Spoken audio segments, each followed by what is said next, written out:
Over time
সালামু আলাইকুম।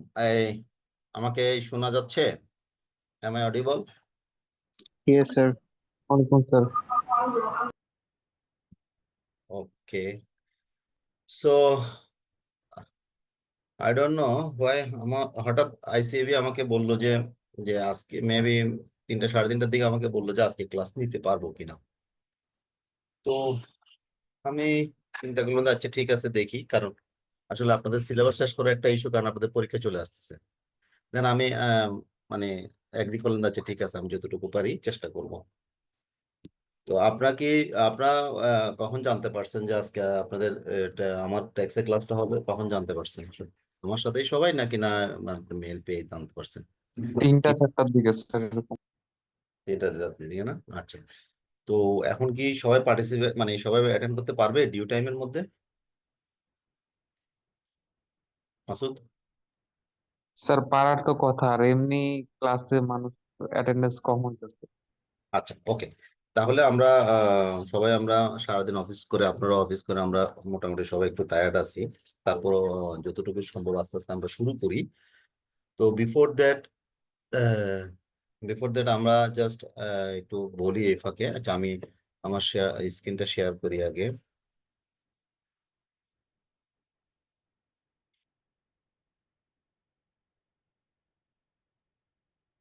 স্ক্রিনটা শেয়ার করি।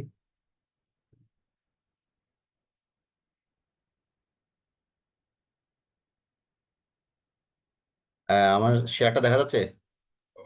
জি স্যার। ওকে।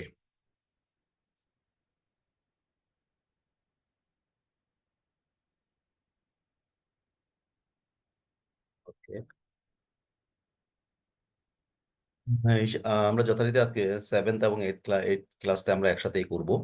তো আসলে কতটুকু ও, ও, পারি দেখি আমরা। তো আমরা চেষ্টা করবো 9টা, 9:15 বা 9:30টার মধ্যে আমরা শেষ করতে। যথারীতি আমরা 15ই নভেম্বর আমাদের লাস্ট ক্লাসে যে ডিসকাশন গুলো আপনাদের সাথে আমি করছিলাম, সে তার মধ্যে ছিল ডিউটি এবং ভ্যাট ক্যালকুলেশন আর ইম্পোর্ট স্টেজ। আমি আবারও বলি, আমাদের কতগুলো ক্যালকুলেশন বা ভ্যাটের মধ্যে বা যে কয়েকটা ইম্পর্টেন্ট পার্টের মধ্যে একটা পার্ট ছিল হচ্ছে যে ভ্যাট এন্ড ডিউটি ক্যালকুলেশন আর ইম্পোর্ট স্টেজ। তারপর আরেকটা ছিল যে আমাদের ভ্যাট পরিবারের সদস্য অ্যাডভান্স ট্যাক্স, এই অ্যাডভান্স ট্যাক্সটা কাদেরকে দিতে হয়, কেন দিতে হয়, সেটাও আমরা দেখছিলাম। তারপর আরেকটা টপিকস আমরা দেখলাম ইনপুট ট্যাক্স ক্রেডিট। যে আসলে আমরা যে ইনপুট পারচেস পয়েন্টে বা ইনপুট পয়েন্টে যে ট্যাক্স গুলো দিয়ে থাকি, ইনপুট বলতে আমরা কি বুঝে থাকি, ইনপুট ট্যাক্স বলতে কি বুঝে থাকি, দেন আমরা ইনপুট ট্যাক্স ক্রেডিট বলতে কোনগুলো নিতে পারি, সেটা আমরা ডিসকাশন করছিলাম।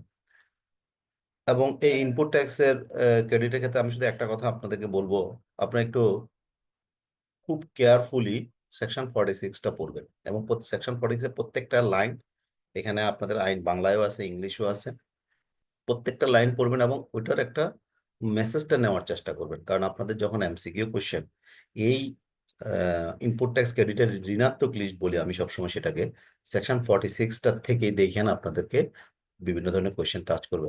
শুধুমাত্র কোয়েশ্চেন টাচের জন্য না, আমাদের কর্মক্ষেত্র আমরা যারা ফাইন্যান্স বা এপি বা সাপ্লাই চেনে থাকি, আমাদেরকে এই ইনপুট ট্যাক্স ক্রেডিট নেগেটিভ লিস্টটা মাথায় রাখতে হয়। তারপরে ছিল আরেকটা টপিক ছিল হচ্ছে maintenance of form, notice, record. আমাদের যে এই যে টোটাল ভ্যাটের যে বুকস এন্ড রেকর্ডস গুলো মেনটেন করতে হয়, এবং কিভাবে মেনটেন করতে হয়, আমরা কি যে কোনো ভাবে রাখতে পারি কিনা, আমরা সফটওয়্যার রাখি বা ম্যানুয়ালে রাখি বা অটোমেটেড ভাবে যে যাই করি না কেন, ওই স্পেসিফিক ফরম্যাটটা, স্পেসিফিক কলামগুলো আমাদেরকে অবশ্যই মেনটেন করতে হবে। তো সেই দৃষ্টিকোণ থেকে আমাদের প্রায় 75 বুকস এন্ড রেকর্ডস মেনটেন করার জন্য 75 ফর্ম আছে। এই ফর্মের মধ্যে আমি মেবি 5-7টা আপনাদের সাথে ডিসকাস করছিলাম এবং দেখানোর চেষ্টা করছি। দেখানোর উদ্দেশ্যটা হচ্ছে যে ফর্মগুলো দেখতে কেমন, মসুকগুলো দেখতে কেমন, সেই জন্য আমি শুধুমাত্র করছি। এগুলো আপনাদের যে কোনো আইনের বইতে এগুলো আছে। এই ছিল বেসিক্যালি আমার লাস্ট ক্লাসের ডিসকাশনটা। লাস্ট ক্লাসের যে টপিকগুলো নিয়ে আমরা আলাপ করছি। তো আমি যথারীতি আপনাদেরকে বলবো, যদি আপনাদের লাস্ট ক্লাস বা এর আগের ক্লাস বা প্রথম class what ever it is, যদি আপনাদের কোনো জিনিস যদি একটু জানার থাকে বা কোনো এখনো যদি গ্রে এরিয়া থাকে, অনেক গ্রে এরিয়া থাকবে, এটাই স্বাভাবিক।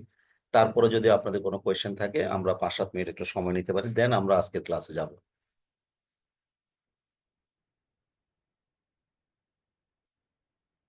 ওকে। আমরা আজকে যে ক্লাসটা আমাদের যে টপিকগুলো সাজাইছি আমরা, সেটা তার ভিতরে ছিল আরেকটা ইম্পর্টেন্ট ওয়ার্ড, উইথহোল্ডিং ভ্যাট। আমরা এই উইথহোল্ডিং ওয়ার্ডটা আমরা ফার্স্ট ক্লাসও দেখছি।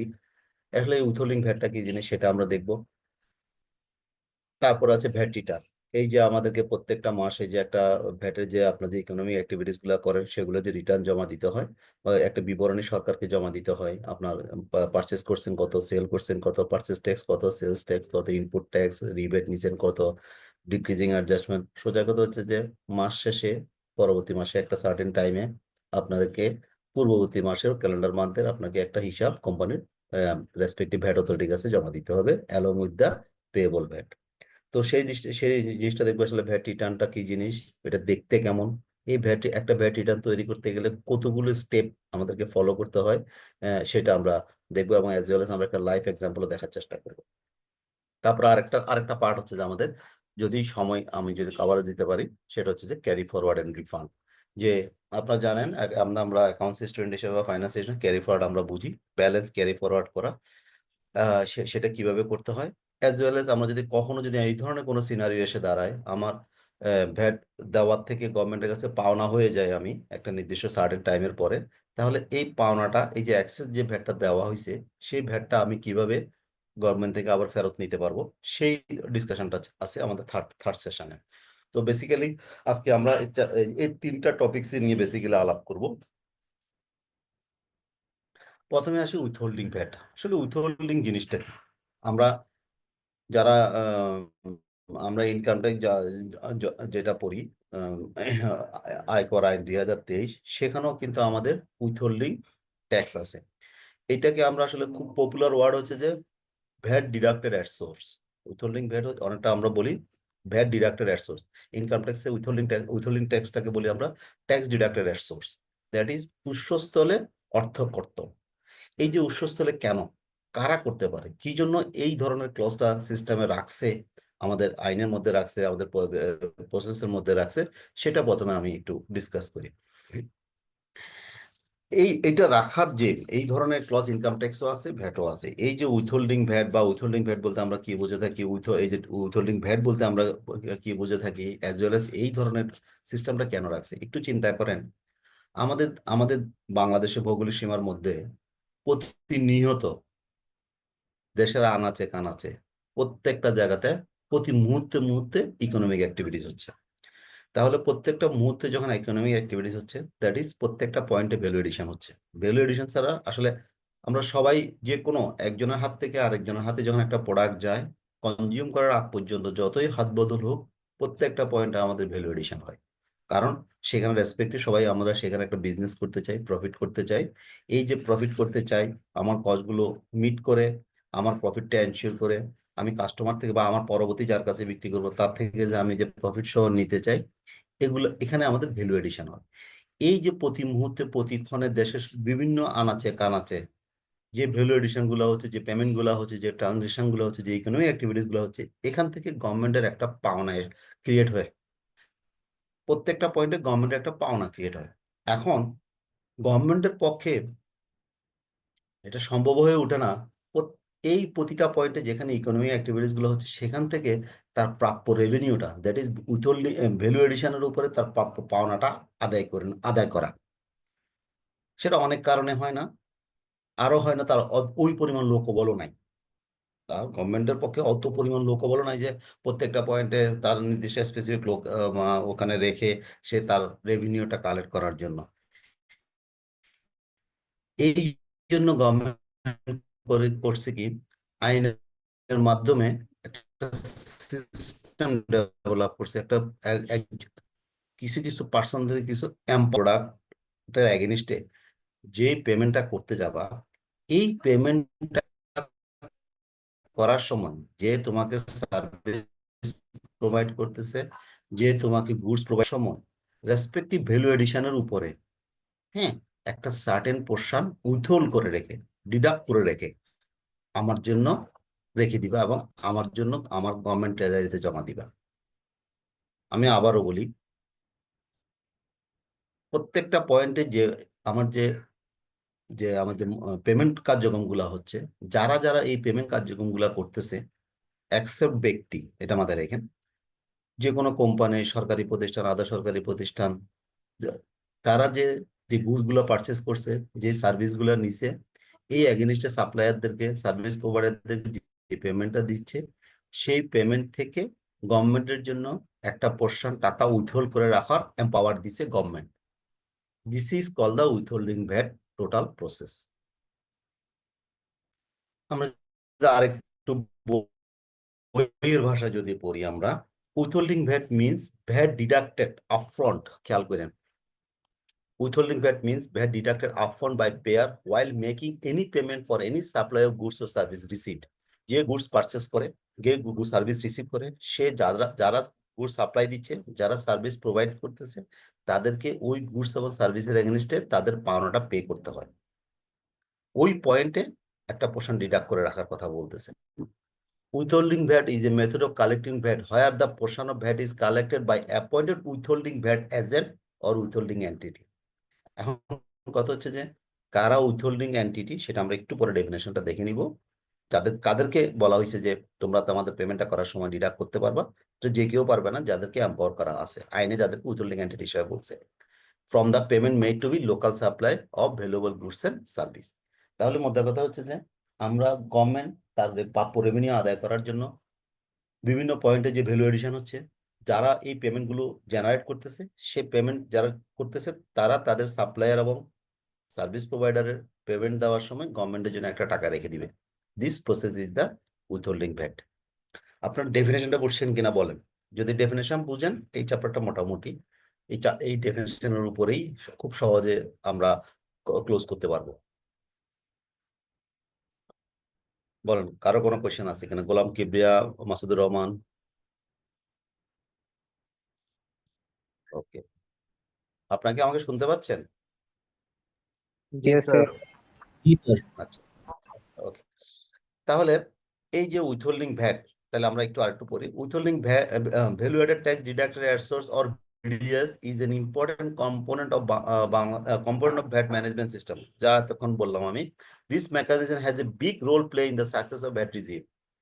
Huge amount of revenue can be collected if the mechanism is properly applied, which uses less effort to the resource. Government খুব অল্প এফোর্ট দিয়ে, লেস এফোর্ট দিয়ে একটা সবাইকে এম্পাওয়ার করে গভর্নমেন্ট তার রেভিনিউটা কালেক্ট করে নিতে পারে। All stakeholder need to be note the correct with plate the properly. আচ্ছা, generally VAT is collected on sales on any goods and service, but there are some sales when the government thinks that the tax need to be deducted from the source of the money. This is called the BDS, and this is not a variety of value tax rather than the method of collection, just একটা collection method, অন্যটা কিছুই না। এখন এই যে আমরা যে withholding ভ্যাটটা আমরা যে আমাদের যে সিস্টেমটা আছে, সেটা আমাদের একটা ইম্পর্টেন্ট এসআরও আছে, এসআরও 149। আপনার জাস্ট একটু নোট করে রাখেন, এসআরও 149। এটা জাস্ট গুগলে গিয়ে সার্চ করলে দেখবেন ওই টোটাল, আমি দেখাচ্ছি সেটা, এই টোটাল এসআরওর মধ্যে আপনাদের টোটাল এই ভ্যাট, উইথহোল্ডিং ভ্যাট রিলেটেড সকল ধরনের কোয়েশ্চেনের আনসার আপনারা পাবেন, এবং সেখানে টোটাল প্রসেসটা দেওয়া আছে। দেখা যাচ্ছে আমার একটা স্ক্রিন? জি স্যার। হ্যাঁ, দেখেন আমাদের এই 2020 সালে একটা উইথহোল্ডিং ভ্যাটের, দেখেন উৎসন কষ্টমকারী সংস্থা, এটা বাংলায় আছে। আমি এটাই পড়াবো, এটাই দেখা যাবো টোটাল এখানে আমাদের ভিতরে টোটাল আছে, এবং কাদের উপরে কোন রেটে করতে পারবেন, তো করতে পারবেন সেটা স্পেসিফিক করে এখানে বলা আছে, একদম স্পেসিফিক করে বলা আছে। এবং করে কি করবেন, কোথায় জমা দিবেন, সেটাও বলা আছে। এবং অন্যান্য আপনার না করলে কি হবে, আপনি যদি সেটা জমা না দেন তাহলে আপনার করণীয় কি হবে, সকল জিনিস এখানে এই আমাদের 7 পেজের এই এসআরওটা আপনি একটু দেখবেন। যদি দেরি করেন সুদ কি, দণ্ড কি, বিভিন্ন ধরনের। জাস্ট আমি আপনাদেরকে এতটুকু বলতে পারি, জাস্ট আপনারা যদি 2বার একটু মনোযোগ দিয়ে রিডিং করে নেন, তাহলে আর জিনিসটা পুরোটাই বুঝে যাবেন। এখানে খুব একটা জটিল তেমন কিছু নাই।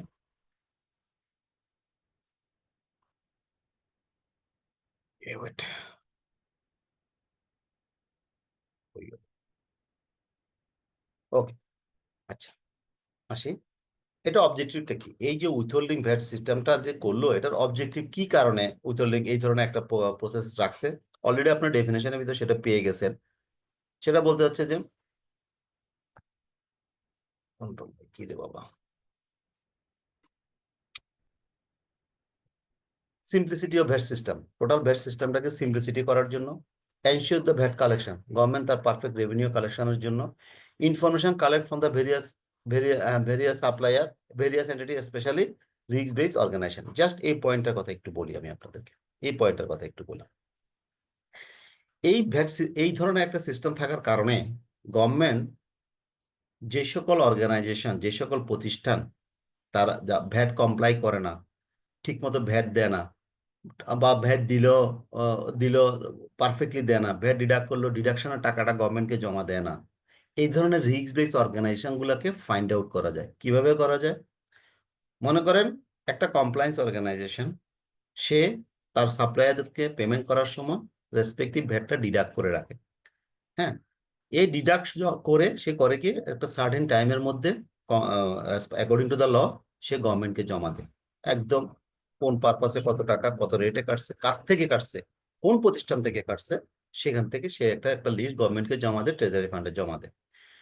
গভর্নমেন্ট কিন্তু ওই যে আপনি যে জমা দিয়েছেন, as you are the compliance person, আপনি যে জমা দিয়েছেন সেখানে কিন্তু আপনি কাদের থেকে মাল কিনছেন, কাদের কাছে মাল বিক্রি করছেন, কাদেরকে কখন কি পেমেন্ট করছেন, সকল ইনফরমেশন কিন্তু আপনি প্রোভাইড করেন।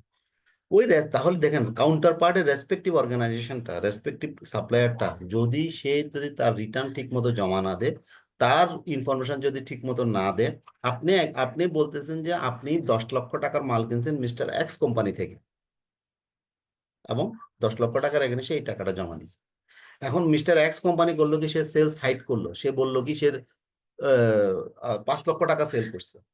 তাহলে দেখেন আপনি বলতেছেন 10 লক্ষ, সে বলতেছে 5 লক্ষ, গভর্নমেন্ট তখন ইজিলি এই ধরনের রিস্ক বেস অর্গানাইজেশন গুলোকে ইজিলি ট্রেস আউট করতে পারে। সো উইথহোল্ডিং ভ্যাটের মাধ্যমে গভর্নমেন্ট কিন্তু রিস্ক বেস অর্গানাইজেশন গুলোকে কমপ্লায়েন্সের মাধ্যমে আনতে পারে, এনশিওর দ্য ট্যাক্স কমপ্লায়েন্স, সেটা তো আমরা অ্যাজ ইউজুয়াল। এখন আসে উইথহোল্ডিং এন্টিটি কারা। এই যে কেউ কি উইথহোল্ড করে রাখতে পারবো? মনে করেন আমরা যখন একটা আগোরাতে বা স্বপ্নে বা আড়ঙে বা অন্য যে কোনো জায়গাতে যখন আমরা একটা প্রোডাক্ট পারচেস করতে যাই, আমরা করি কি, ওখানে যে ভ্যাট সহ প্রোডাক্টের দাম প্লাস ওখানে যে ভ্যাট সহ বলা থাকে টোটাল টাকাটাই আমরা গভর্নমেন্ট রেসপেক্টিভ প্রতিষ্ঠানকে দিয়ে আসি। কিন্তু একটা প্রতিষ্ঠান যখন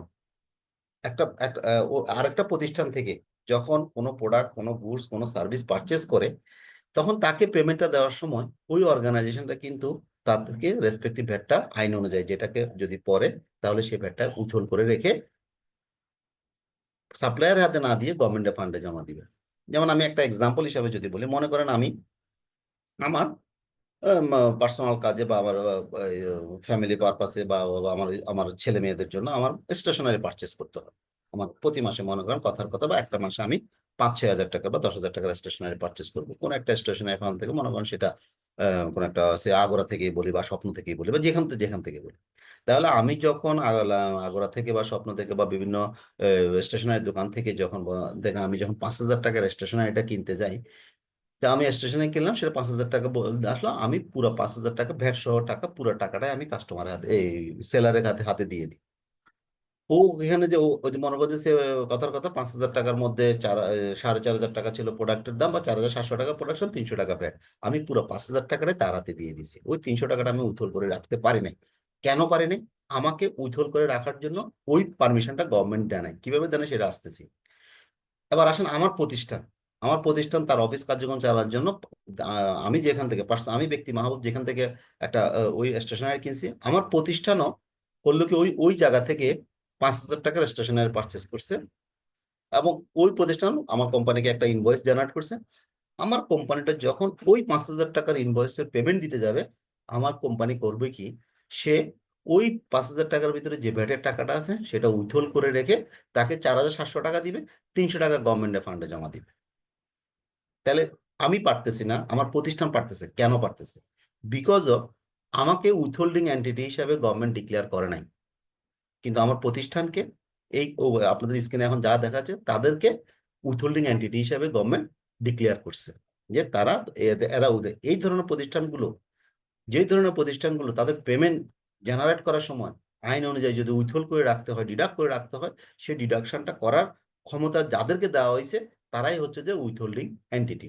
যেমন গভর্নমেন্ট অর্গানাইজেশন, মনে করো যে কোনো প্রতিষ্ঠান গভর্নমেন্ট অর্গানাইজেশন কোনো প্রোডাক্ট সাপ্লাই দিল, হ্যাঁ, প্রোডাক্ট সাপ্লাই দিল, তাহলে গভর্নমেন্ট, ওই গভর্নমেন্ট প্রতিষ্ঠানটা তো সেই সাপ্লায়ার এগেন্সে পেমেন্ট করবে। ওই পেমেন্ট করার সময় আইন অনুযায়ী যদি ওই সার্ভিসটা বা ওই গুডসটা যদি উইথহোল্ড করে রাখার ক্লজে পড়ে, তাহলে ভ্যাটটা ডিডাক্ট করে রেখে বাকি টাকা তারা দিবে, ভ্যাটটা গভর্নমেন্টের এনবিআর রেভিনিউতে গভর্নমেন্ট ট্যাক্স ট্যাক্স অথরিটির পক্ষে জমা দিয়ে দিবে।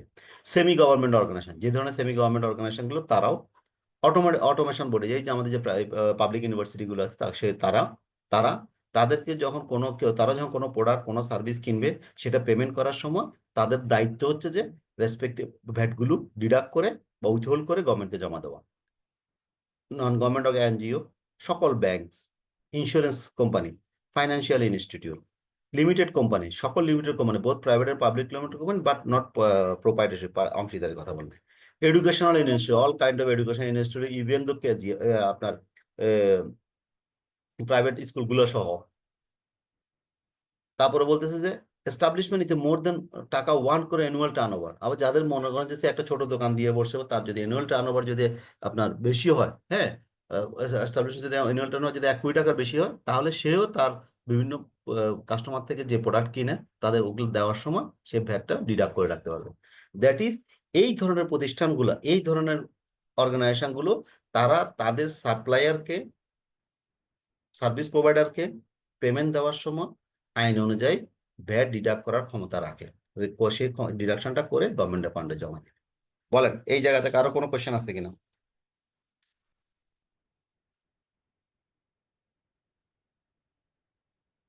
ওকে, দেন আমরা যাই। এখন আসেন,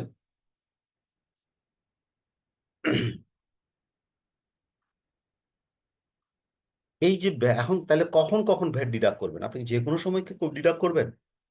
কখন ডিডাক্ট করতে পারবেন সেটা বলা আছে। For goods if not provide tax invoice 6.3 then VAT should be deducted.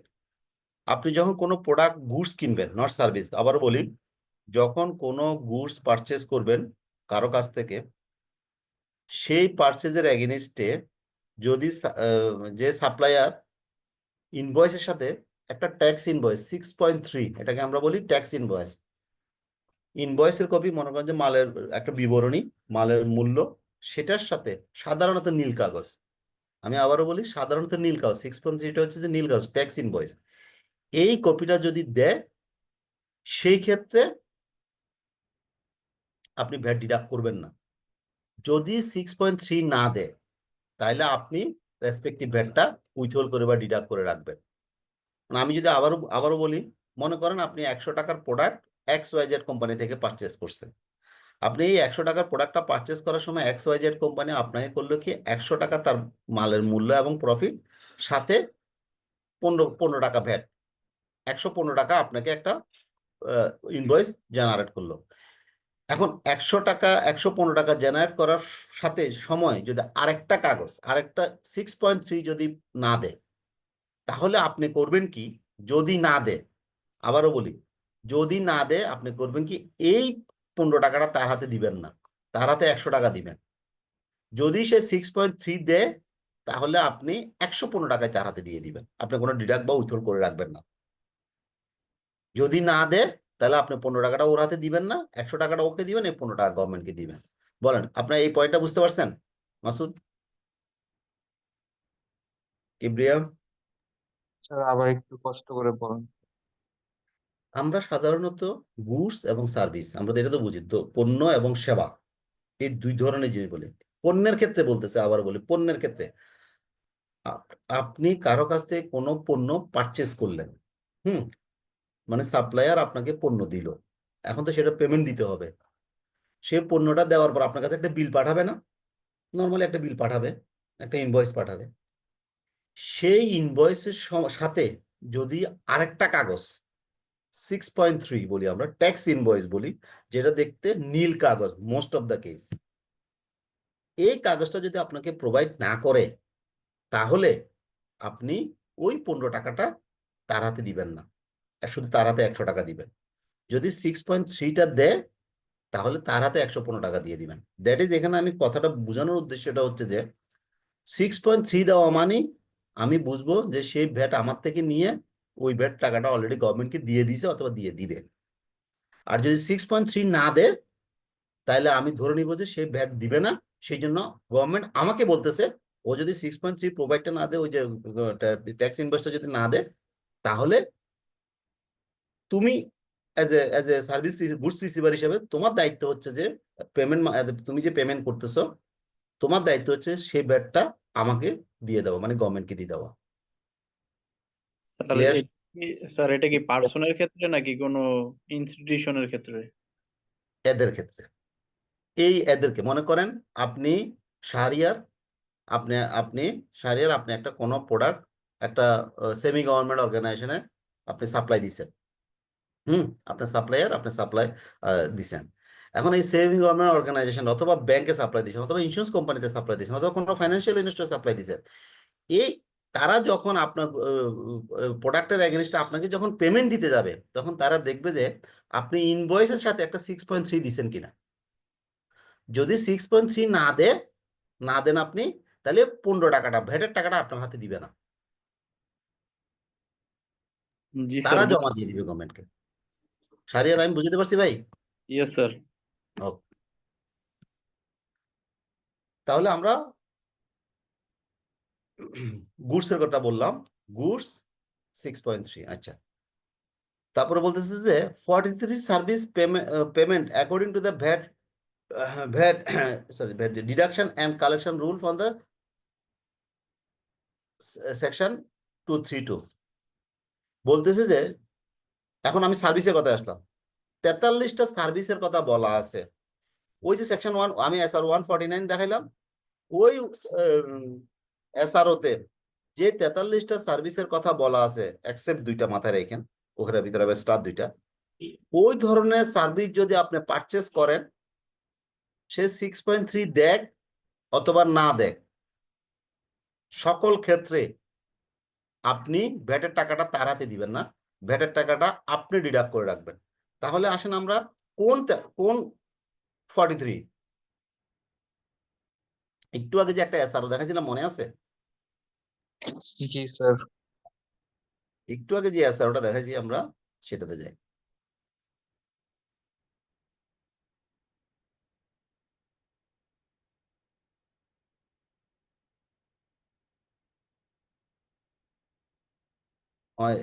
SRO-টা আসছে স্ক্রিনে?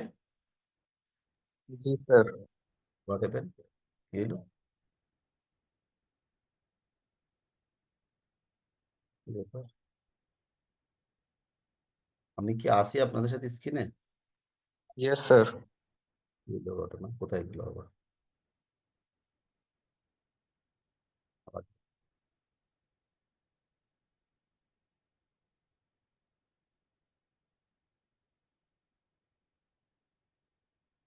দেখেন এই 43 দেখছেন, 43, এই 43 সার্ভিস। কি হইলো? স্ক্রিনটা কি চলে যাচ্ছে বারবার না? জি স্যার, বারবার এটা ইয়া হয়ে যেতেছে, অফ হয়ে 43, যাচ্ছে।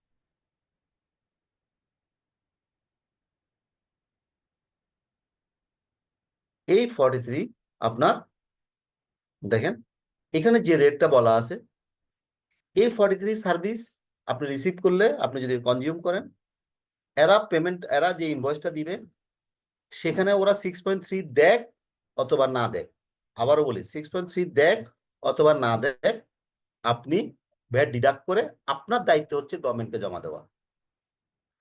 তাহলে আমরা গুডস এর ক্ষেত্রে একটা কথা বুঝলাম, যদি গুডস এর ক্ষেত্রে 6.3 প্রোভাইড করে তাহলে আপনি ভ্যাট কাটবেন না, ওর হাতে দিয়ে দিবেন। যদি প্রোভাইড না করে তাহলে ভ্যাট কাটবেন। আর সার্ভিসের ক্ষেত্রে বলছে এই 43 আইটেম যে কোনোটা হোক, এই SRO আন্ডারে পড়লেই হইলো, SRO লিস্টে 18 পড়লেই হইলো, আপনি ভ্যাটটা উইথহোল্ড করে রাখবেন, ওর হাতে দিবেন না। ওকে, তারপরে বলতেছে যে কি, bank must deduct the VAT at 15% of unregistered person taken the service from the outside the non resident person and subsequent bank deposit. মানে ওই যে আমরা যখন কোনো ব্যাংকের কোনো সার্ভিস নিই, এই যে ব্যাংক চার্জ বা ওখানে ভিতরে যে ভ্যাটটা থাকে, ব্যাংকেরই দায়িত্ব হচ্ছে যে ভ্যাটটা ডিডাক্ট করে গভর্নমেন্টকে বা উইথহোল্ড করে বা কালেক্ট করে গভর্নমেন্টকে জমা দেওয়া। Government semi government autonomous body local authority deducted VAT time at the time of renew of the licence. আমাদের অনেক সময় অনেক ধরনের লাইসেন্স রিনিউ করতে হয়। হ্যাঁ, সেই লাইসেন্স রিনিউ করার সময়, লাইসেন্সগুলো রিনিউ করার সময় আপনার government semi government autonomous body তার দায়িত্ব হচ্ছে কি গভর্নমেন্টের লাইসেন্স ফির সাথে আরো একটা ভ্যাট কালেক্ট করে সেটা গভর্নমেন্টের ট্যাক্স রেভিনিউতে জমা দেওয়া। 15% VAT should be collect from rent the space of the revenue from any establishment. আপনার যদি কোনো রেন্ট ভাড়া নেন, মানে কোনো রেন্ট নেন, সেটা বলবো কোনটা, আপনি কমার্শিয়াল পারপাসে, তাহলে সেটার জন্য ভ্যাটটা কালেক্ট করে আপনি গভর্নমেন্টকে জমা দিয়ে দিবেন। এখন আসেন, তখন ভ্যাট ডিডাক্ট করবেন না। বেসিক্যালি আগের স্লাইডের বিপরীত হচ্ছে যে এইটা, মানে আমি প্রথমে বললাম যে কখন ভ্যাটটা ডিডাক্ট করবেন, সেটাকে আমি দুইটা ভাগে ভাগ করছি, পরে 3টা পয়েন্ট বাদ দেন, এগুলো ইন জেনারেল পয়েন্ট। গুডস এবং সার্ভিস। গুডস এর ক্ষেত্রে একদম স্পেসিফিক করে বলে দিয়েছি 6.3 দিলে আপনি ভ্যাট কাটবেন না। 6.3 প্রোভাইড না করলে ভ্যাট কাটবে। 6.3 যদি দেয় তাহলে আপনি কাটবেন না, সেটা হচ্ছে যে প্রথম কথা, প্রথমটা। No VAT deducted at source if manufacturer supply goods VAT charge 50% maintaining the said rate thereon. আপনি দেখেন, আপনি ডিডাক্ট করবেন না, ম্যানুফ্যাকচার সাপ্লায়ার যদি 15%, যদি সে 15% ই করে এবং 6.3 যদি প্রোভাইড করে, তাহলে আপনি ভ্যাট কাটবেন না। VAT should not be deduct which service not mention in the SRO 149। আপনি SRO 149 এ যে ওই 43টা ছাড়া, অন্য যে কোনো সার্ভিস আপনি যদি নেন, সে যদি অন্য সার্ভিসের এগেইনস্টে সে যদি আপনি 6.3 প্রোভাইড করে, আপনি ভ্যাট কাটবেন না। আবারও বলি, সেকশন SRO 149 এ যে সার্ভিসগুলোর কথা বলা আছে, ওগুলো ছাড়া অন্য কোনো সার্ভিস যদি আপনি নেন এবং সেই ইনভয়েসটার সাথে যদি 6.3 প্রোভাইড করে, তাহলে ভ্যাট কাটবেন না। যদি ওই লিস্টে নাই, 6.3 প্রোভাইড করে নাই, ভ্যাট কাটবেন। Payment of fuel, gas, water, telephone, mobile bill service. আমরা দেখেন, আমরা যত ধরনের ফুয়েল বিল, গ্যাস বিল, ওয়াটার বিল, টেলিফোন বিল যেগুলো আমরা দিই, ওইসব আমরা ভ্যাট কাটবো না। ওটা আমরা ভ্যাট সহ টাকা রেসপেক্টিভ কে দিয়ে দিব। টেলিফোন যদি বিআরটি হলে বিআরটি, গ্রামীণ ফোন হলে গ্রামীণ ফোন, ওয়াটার ওয়াশার বিল, গ্যাস বিল, তিতাস, আরবি যাই দিই, মোবাইল বিল, এগুলো আমরা ভ্যাট সহ টাকা দিয়ে দিই। এটা আমরা ওদের থেকে ভ্যাটটা উইথহোল্ড করতে পারবো না। Exempted goods and service first schedule, এই ফার্স্ট শিডিউলে যে গুডসগুলোর কথা বলা আছে, ওগুলো যদি আপনি প্রোভাইড করে, তাহলে ওগুলো থেকে ভ্যাট কাটবেন না। আচ্ছা, আমি যে একটু আগে যে আপনার 43 কথা বলছি, এই 43 মধ্যে দুইটাকে একটু আইসোলেটেড করছে, মানে একটু আলাদা করছে। সে দুইটা কি, দুইটা কথা বলা আছে, দুইটা সার্ভিসের কথা বলা আছে। এগুলো আমরা বলতেছি কি যে SRO 149 এ ওই 43 সার্ভিস হইলেই আপনি ডিডাক্ট করবেন। হ্যাঁ, ডিডাক্ট করবেন। শুধু দুইটার ক্ষেত্রে আপনি ডিডাক্ট করবেন না, কন্ডিশন আছে। সে কন্ডিশন দুইটা কি, কোন কন্ডিশনটা একটু খেয়াল করি। Payment of advertising agency, TV, online telecast এবং সার্ভিস। আপনি যদি কোনো অ্যাডভার্টাইজিং এজেন্সিকে টিভি এবং অনলাইন টেলিকাস্ট সার্ভিস বিজ্ঞাপন বাবদ যদি কোনো সার্ভিস নিয়ে থাকেন, ওই সার্ভিসটা 149 SRO 43টার মধ্যে একটা, তাহলে 43টার ভিতরে একটা হওয়ার কারণে ওকে ভ্যাট কাটবেন না। কখন? যদি সে যে 6.3 যেটা প্রোভাইড করবে সেটা certified by the respective VAT officer, respective VAT revenue officer. 43টার মধ্যে বাকি 41টা সার্টিফাই করুক না করুক, আপনি ভ্যাট কেটে ফেলবেন। শুধু এই দুইটার ক্ষেত্রে বলছে, যদি সার্টিফাই করে না দেয় তাহলে কাটবেন। যদি ভ্যাট রেভিনিউ অফিসার সার্টিফাই করে দেয় তাহলে ভ্যাট কাটবেন না, ওকে ভ্যাটের সরটা টাকাটা দিয়ে দিবেন। আমি বুঝাইতে পারছি কথাটা? ভ্যাট রেভিনিউ অফিসার থেকে সার্টিফাই করে না দিলে ভ্যাট কাটবেন, বা সার্টিফাই করে দিলে ভ্যাট কাটবেন না। বা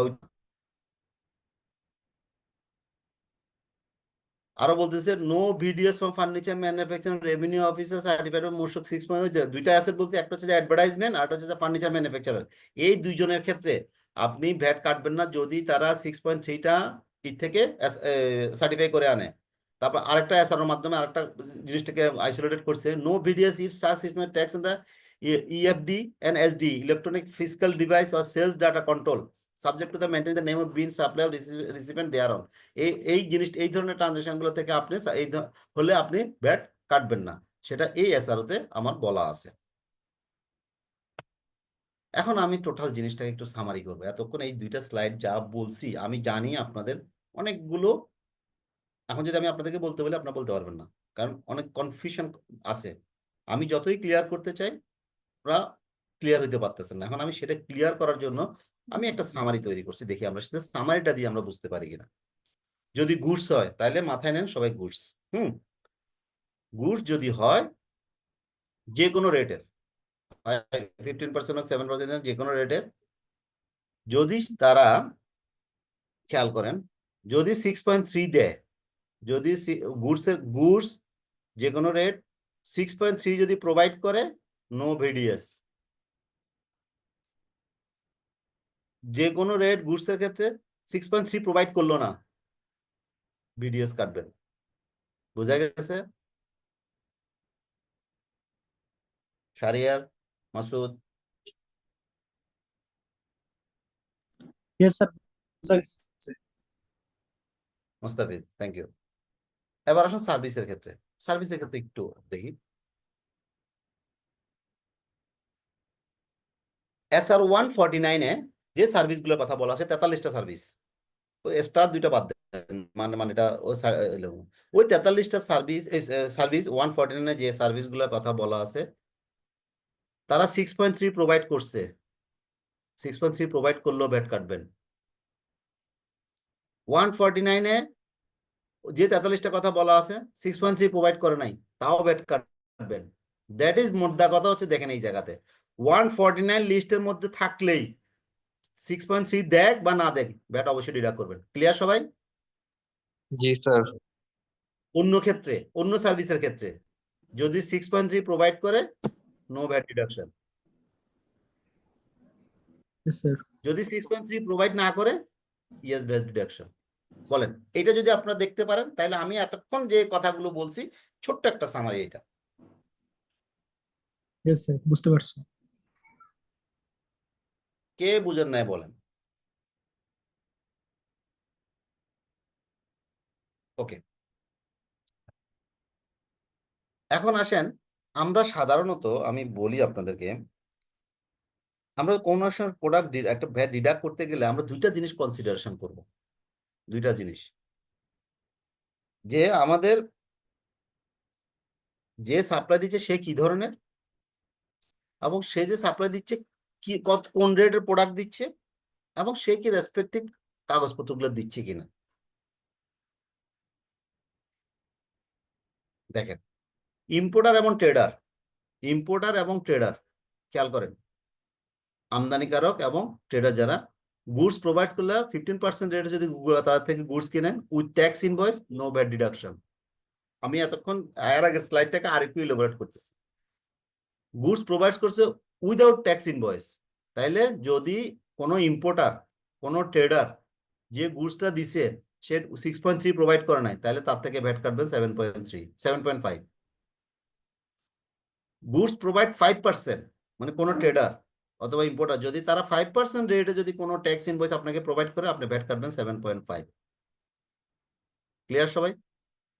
আমরা কোনো আমদানিকারক, কোনো ট্রেডার কাছ থেকে যদি কোনো প্রোডাক্ট পারচেস করি, সেই যদি প্রোডাক্টটা আমাদেরকে 15% রেটে দেয়, আমরা যদি তার থেকে 100 টাকা ইনভয়েস, 15 টাকা ভ্যাট, সাথে 6.3 দেয়, তাহলে পুরো 115 টাকায় তার হাতে দিয়ে দিব।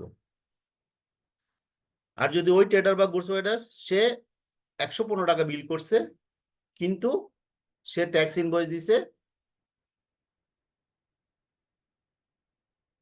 6.3, ট্যাক্স ইনভয়েস দেয় নাই, তাহলে আমরা করব কি, তাকে তো 15 টাকা দিবই না, তার 100 টাকা থেকে 60 টাকা 50 পয়সা কেটে রাখবো, 7.5% কেটে রাখবো। আর যদি সে ট্রেডার যদি যে গুডসটা দিছে 100 টাকা তার মূল্য, তার ইনভয়েসে ভ্যালু, আর 5 টাকা সে ভ্যাট দিছে 5% রেটে, ট্যাক্স ইনভয়েস দিছে, আমি ভ্যাট কেটে রাখবো 7.5। বলেন, কি জটিল লাগতেছে এটা? স্যার বিষয়টা এমনই যে যদি 15% ব্যাটে 6.3 কেউ যদি চালান দেয় তাহলে আমরা বিডিএস কাটবো না। আর যদি সে সাপ্লাই যদি 6.3 চালান যদি না দেয় তাহলে 7.5% কাটবো। আর যদি Yes. কোনো ট্রেডার বা কোনো এই ধরনের যে কেউ যদি 5% ওরা যদি আমাদেরকে চালান দেয় তাহলে আমরা 7.5% করে বিডিএস কাটবো। Yes. যেহেতু আমি উইথ হোল্ডিং এই জন্য Yes. Yes. তারপর আসেন procurement provider.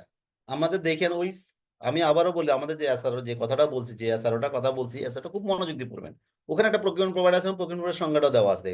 Goods provider any rate with or without. খেয়াল করেন, যদি প্রকিউরমেন্ট প্রোভাইডার থেকে আপনি কিনেন, তার মানে আমি একটু আগে যে একটা বললাম, আপনি কার থেকে প্রোডাক্ট এবং সার্ভিসটা নিচ্ছেন সেটা আপনাকে মাথায় রাখতে হবে। তাইলে হয়, তাইলে যদি সে 6.3 দেখ অথবা না দেখ, আপনি 7.5% বিডিএস করে রাখবেন। স্যার আমার একটা কোশ্চেন ছিল স্যার।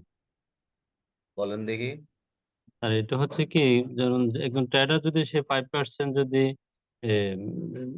6.3 চালান দেয়, এখন আমি যদি যেহেতু আমি লিমিটেড প্রতিষ্ঠান, আমি রিবেট নিই, সেক্ষেত্রে আমি কি 7.5% কাটলে তো রিবেট পাবো না, তখন সে কি করবো sir? RE4, I think you not way.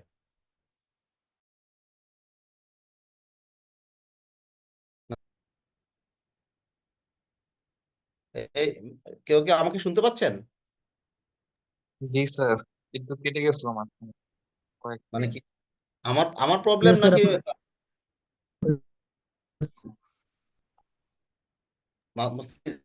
Problem না, সাইডে প্রবলেম না, আর সাইডে স্যার প্রবলেম? আপনার স্যার Sir, আপনার আপনার কথাগুলো problem না। কেটে কেটে আসতেছে স্যার। অন্য সাইডে প্রবলেম। তাহলে আমার সাইডে। আমার কাছে হ্যাঁ মুস্তাফিজ, আমাকে কি শুনতে পাচ্ছেন? মুস্তাফিজ আমাকে কি শুনতে পাচ্ছেন? একটু আনমিউট করে একটু ইয়েস কথা স্যার, বলেন তো। শুনতে পাচ্ছি। হ্যাঁ মাসুদ, তাহলে প্রবলেমটা কার? আপনার আগে কথা সেন্টেন্স শেষ করেন। স্যার আমি যে কোশ্চেনটা মাসুদ, করছিলাম স্যার, কি বুঝতে পারছিলেন স্যার? আমি তো আমি এই জন্যই যে আমি নেটওয়ার্ক ডিস্টার্ব করতেছি, এখন কার সাইডে প্রবলেম আমি বুঝতেছি না। স্যার আপনার একটু ছিল, বেশিক্ষণ না, ঠিক হয়ে গেছে এখন। স্যার আমি কি কোশ্চেনটা আবার করুন আচ্ছা, স্যার? আরে প্লিজ, হ্যাঁ প্লিজ প্লিজ আবার করেন।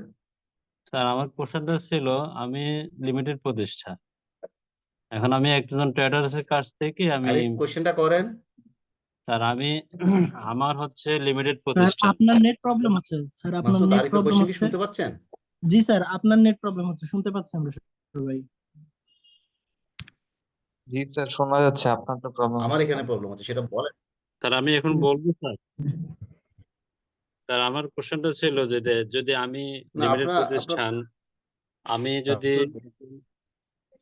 হ্যাঁ, আমি বলতে চাচ্ছিলাম যে ট্রেডার্স যদি 5% সে যদি আমাকে চালান দিয়ে থাকে, তা আমি যেহেতু রিবেট নিই, সেক্ষেত্রে আমি 7.5% হলে তো আমি রিবেট নিতে পারবো না, তখন কি করবো স্যার?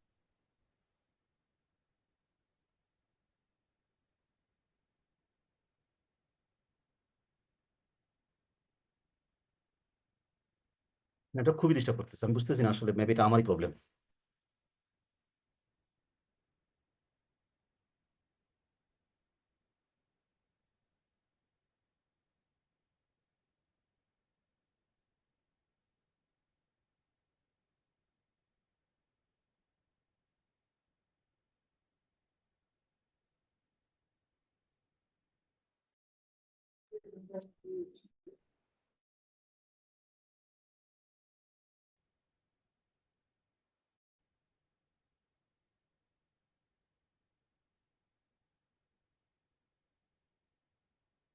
এই আমাকে কি এখন শোনা যাচ্ছে? ইয়েস স্যার, শোনা যাচ্ছে। আচ্ছা আরিফ, কোশ্চেনটা আবার করেন তো প্লিজ। সরি, মেবি আমার সাইডে নেটওয়ার্ক ডিস্টার্ব হচ্ছে। স্যার আমার কোশ্চেনটা ছিল, আমি রিবেট নিই, আমি লিমিটেড প্রতিষ্ঠান, এখন আমি যদি কোনো ট্রেডার্সের কাছ থেকে যদি মাল কিনি, সে যদি আমাকে 5% যদি চালান ইস্যু করে থাকে, আর আমি যদি বিডি যদি 7.5% কাটি, তাহলে আমি রিবেট নিব কিভাবে? 7.5%। Okay sir. ওকে, আর কোনো কোয়েশ্চেন? আজ মেবি আমার সাইডে খুব প্রবলেম হচ্ছে, যদি মাসুদ যদি একটু মাঝে মাঝে একটু সাউন্ড করিয়েন তো। যে ওকে হ্যাঁ আচ্ছা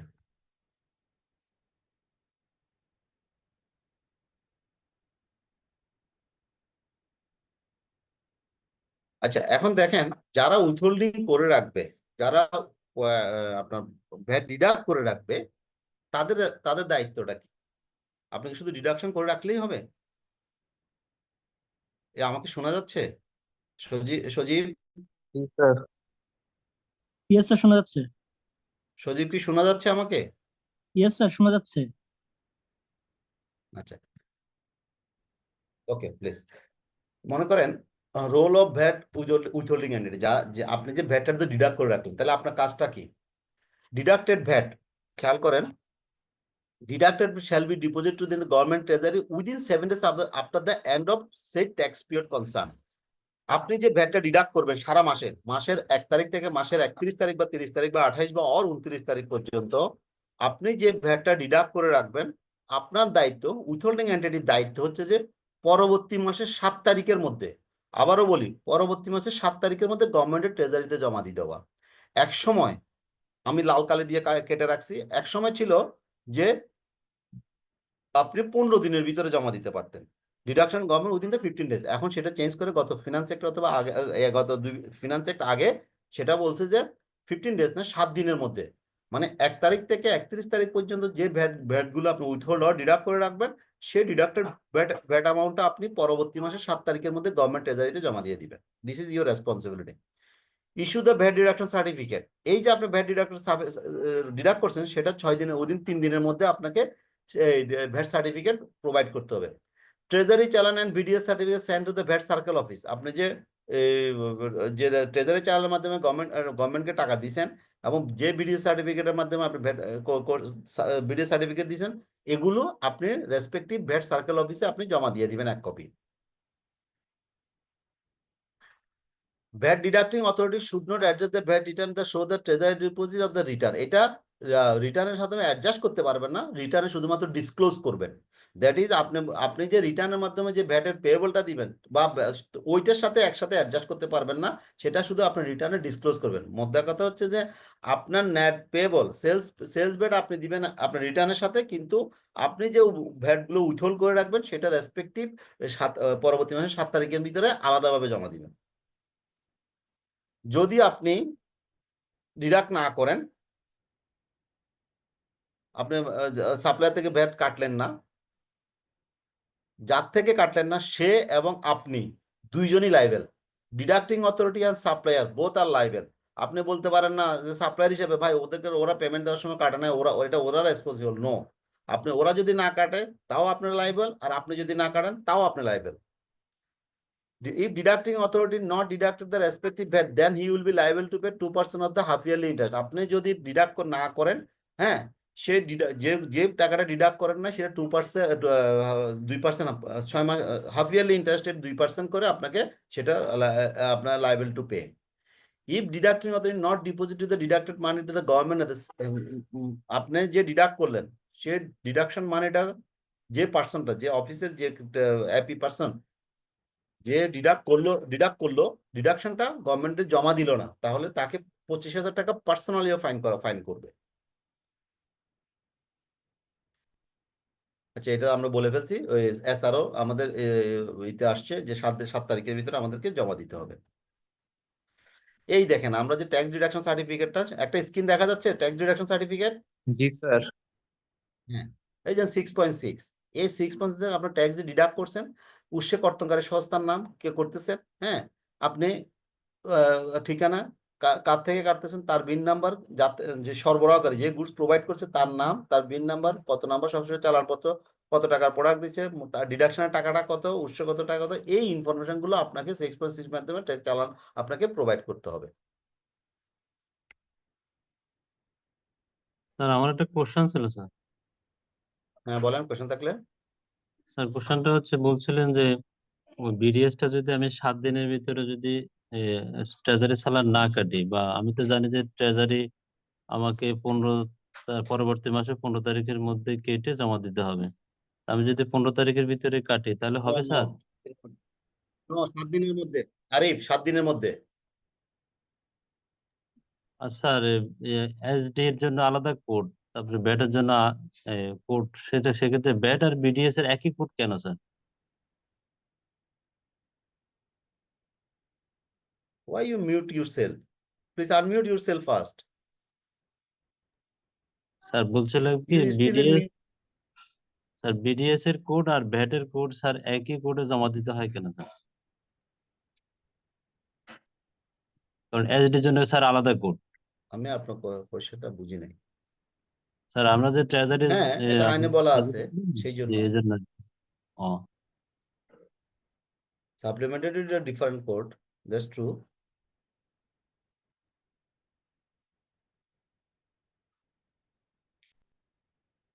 I'm not sure what is the problem today.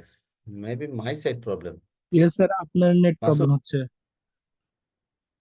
আচ্ছা একটু দাঁড়ান তো দেখি, একটা মিনিট, আমার ওয়াইফাইটা আজকে মনে ডিস্টার্ব করছে একটু।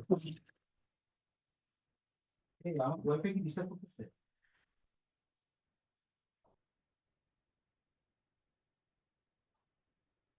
আমি হটস্পটে দিলাম তারপরও ডিস্টার্ব, এখন হটস্পটে আসি, ওয়াইফাইতে আসে, এটা আসলে আমার সাইডে প্রবলেম হচ্ছে, খুবই প্রবলেম হচ্ছে, হয়তো এরিয়ার প্রবলেম কিনা বুঝতেছি না।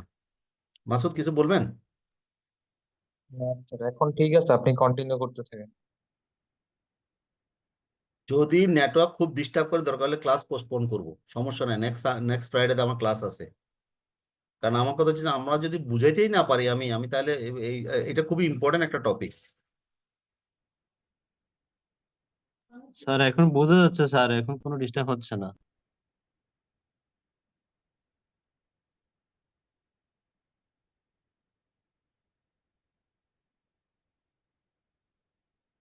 আচ্ছা আপনি একটু ওয়েট করেন, আমি একটু, আমাকে শুনতে পাচ্ছেন ক্লিয়ারলি?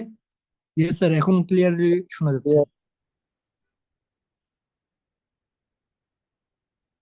কেন এমন হবে? মোবাইলে দিলাম তাও হচ্ছে না।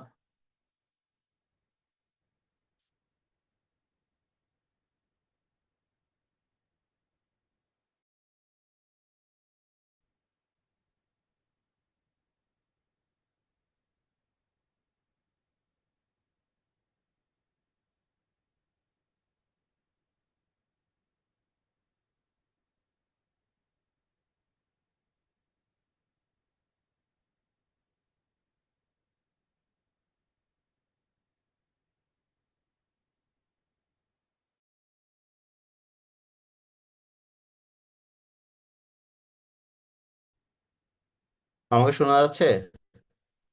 Excuse me. ইয়েস স্যার, শোনা যাচ্ছে। আচ্ছা, ওকে।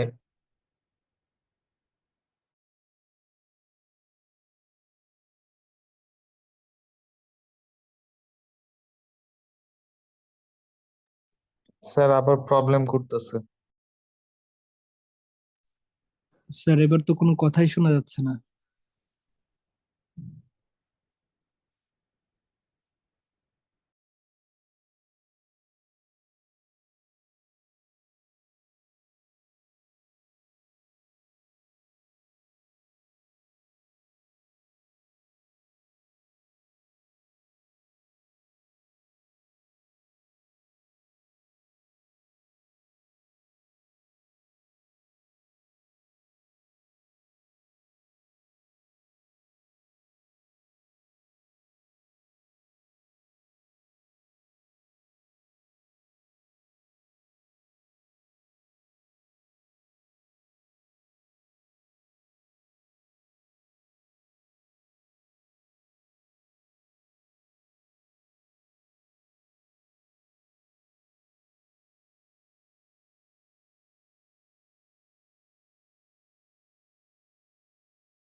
হ্যাঁ, এখন শোনা যাচ্ছে? মাসুদ ইয়েস স্যার, শোনা শোনা যাচ্ছে? যাচ্ছে। জি স্যার। আমরা আগে একটু কথা বলি, তা যদি ক্লিয়ার হয় then I continue the class, neither I will stop the class today. কারণ একটা জিনিস যদি আমি ডেলিভারি করতে না পারি, এখন কি মোটামুটি আগের চেয়ে বেটার মনে হচ্ছে? মাসুদ কথা বলেন, ইয়েস স্যার, মোস্তাফিজ কথা বলেন। আগের থেকে বেটার, এখন স্যার কথা বোঝা যাচ্ছে। আরিফ, আরিফ শুনতে পাচ্ছেন আমাকে? আরিফ? ইয়েস স্যার, শোনা যাচ্ছে sir. Okay, I am extremely sorry. আসলে আহ, আমি ফোন করলাম ওদেরকে, ওরা আবার বলতেছে যে ওরা এখন সমস্যা হবে না। ওকে, লেটস সি। আমার শেয়ারটা দেখা যাচ্ছে? জি স্যার। ইয়েস স্যার, দেখা যাচ্ছে।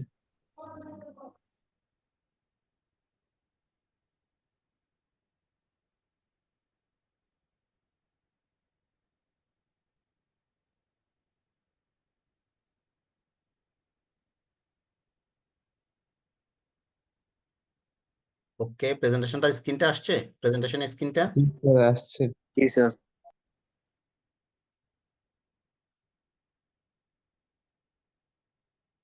আচ্ছা, যেটা 6.6 নিয়ে বলতেছিলাম। এখন আমরা আরেকটা, আরিফ আমি আপনার কোশ্চেনটা নিব, আমি আগে একটু আগাই, দরকার হলে আমরা নেক্সট ক্লাসে দরকার হলে আবার এই জিনিসটা নিয়ে আলাপ করবো। আচ্ছা, এখন আসেন আমি আপনাদের সাথে একটু ডিসকাস করি ভ্যাট অন হাউস রেন্ট।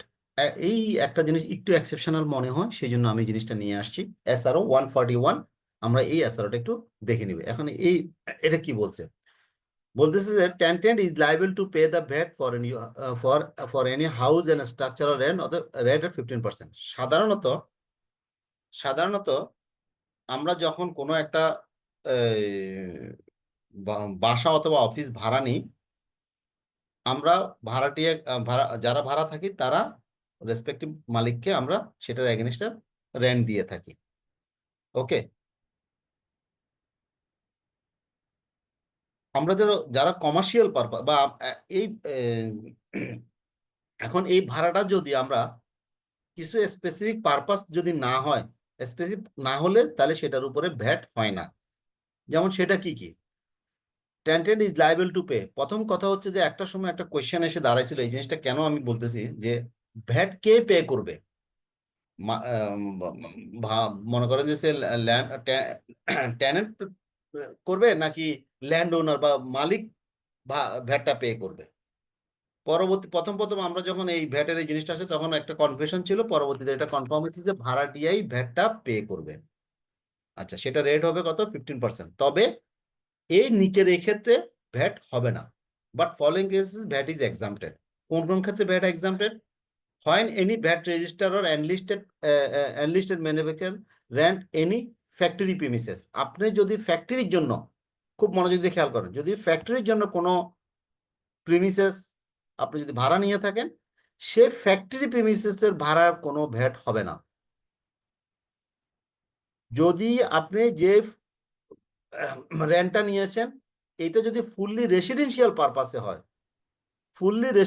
পারপাসে হয়, তাহলে ভ্যাট হবে না। তাহলে ভ্যাট হবে কখন? কমার্শিয়াল পারপাসে। আপনার অফিসে কমার্শিয়াল পারপাসে যদি হয় তাহলে আপনি ভ্যাট হবে। তবে সেখানে একটা কথা আছে, যদি 1500 স্কোয়ার ফিটের নিচে হয় তাহলে ভ্যাট হবে না। 1500 স্কোয়ার ফিটের উপরে যদি কমার্শিয়াল পারপাসে নিয়ে থাকেন তাহলে ভ্যাট হবে। তাহলে দেখেন, আমি এখানে একটু বলি, প্রথমে খেয়াল রাখবেন, আপনি যে বাসাটাতে ভাড়া থাকি, আমি যেটা আছে সেটার সেই ভাড়ার ভ্যাট নাই। এখন আসেন অফিস আদালত, বিজনেস হাউস, যদি ফ্যাক্টরি কোনো ম্যানুফ্যাকচারিং বা ফ্যাক্টরির জন্য যদি কোনো জায়গা কোনো স্থান ভাড়া নিয়ে থাকেন, সেই ভাড়ার জন্য কোনো বিল্ডিং ভাড়া নিয়ে সেই ভাড়ার জন্য কোনো ভ্যাট হবে না। ভ্যাট হবে কখন? কমার্শিয়াল পারপাসে যদি হয়, রেসিডেন্সিয়াল পারপাসে হলে হবে না, কমার্শিয়াল পারপাস। আবার কমার্শিয়াল পারপাসের ভিতরে বলা আছে, সেই কমার্শিয়াল স্পেসটা আপনি যদি গুলশান বনানী যেখানে যাতে আপনি কমার্শিয়াল পারপাসে কর্পোরেট হাউস অথবা হেড অফিস জন্য যদি আপনি কোনো অফিস ভাড়া নিয়ে থাকেন, সেটা যদি 1500 স্কোয়ার ফিটের উপরে হয় দেন আপনার ভ্যাট হবে। আপনি যদি যে ফ্লোরটা ভাড়া নিছেন সেটা যদি ইনফরমেশন টেকনোলজি পারপাসে যদি ইউজ করেন, ওই যে আমাদের আইটি ক্ষেত্রে যদি করেন, তাহলে সেই ফ্লোরের ভাড়ারও ভ্যাট হবে না। যদি কোনো ওমেন এন্টারপ্রেনিয়ার কোনো শোরুম যদি নিয়ে থাকে, ওমেনরা নিয়ে থাকে, তাহলে ওই শোরুমেরও ভাড়া হবে না। কি আমাকে শোনা যাচ্ছে? আবার সমস্যা শুরু? মুস্তাফিজ? না স্যার, সমস্যা হচ্ছে না। না ঠিক স্যার, আছে। সমস্যা নাই স্যার। তাহলে স্যার, আমি এটা হ্যাঁ, তাহলে আমি এই হাউস রেন্টের ইস্যুটা নিয়ে আসছি, কারণ এটা নিয়ে যথেষ্ট কনফিউশন ছিল। একটা সময় ছিল যে এই হাউস রেন্টের ভাড়াটা কে দিবে, বাড়িওয়ালা দিবে না ভাড়াটিয়া দিবে, এটা নিয়ে কনফিউশন ছিল। পরবর্তীতে ক্লিয়ার করছে সেটা ভাড়াটিয়া দিবে। আচ্ছা, এখন তাহলে কোন কোন ধরনের ভাড়াগুলোর জন্য? কোনো রেসিডেন্সিয়াল পারপাসে হলে সেটা হবে না। কোনো ফ্যাক্টরি প্রোডাকশনের জন্য, ফ্যাক্টরি যদি ভাড়া নিয়ে থাকে সেটার জন্য ভ্যাট হবে না। কমার্শিয়াল পারপাসে ভ্যাট হবে, তবে কনসিডারেশন 1500 স্কয়ার ফিটের উপরে হতে হবে।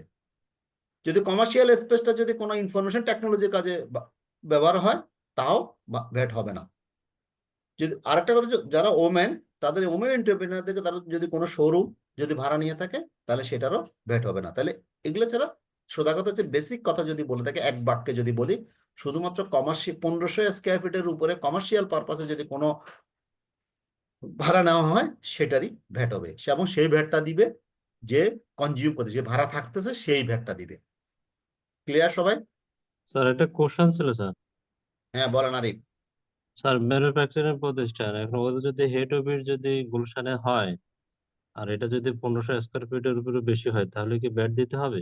ইয়েস, মানে আর মনে যদি করেন আপনার একটা ফ্যাক্টরি আছে কাঁচপুর অথবা চিটাগাং অথবা ঢাকা অথবা অন্য জায়গাতে, আপনার একটা ফ্যাক্টরি আছে, ওখানে প্রোডাকশন হয়। আপনার হেড অফিসটা, কর্পোরেট অফিসটা আপনার গুলশানে অথবা বনানে অথবা উত্তরা অথবা মতিঝিলে। ওকে, আপনার Yes, sir. সেই অফিসটার ভাড়া দিতে হবে, ভাড়ার ভ্যাট দিতে হবে।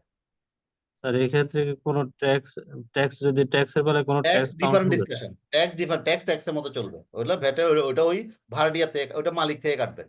মালিককে ভাড়া দেওয়ার সময় সেটা যদি ভ্যাট ডিডাকশন, সেটা মালিক থেকে কাটবে। কিন্তু আমি ভ্যাটের কথা বলতেছি, ভ্যাটটা আপনি দিবেন, আপনি অ্যাজ এ ভাড়াটিয়া। Okay sir. এখন আসি আমরা এই যে এসআরওটা দেখে নিয়েন, এসআরও 141। আচ্ছা, এটা একটু আমরা পড়ি একটা কেস।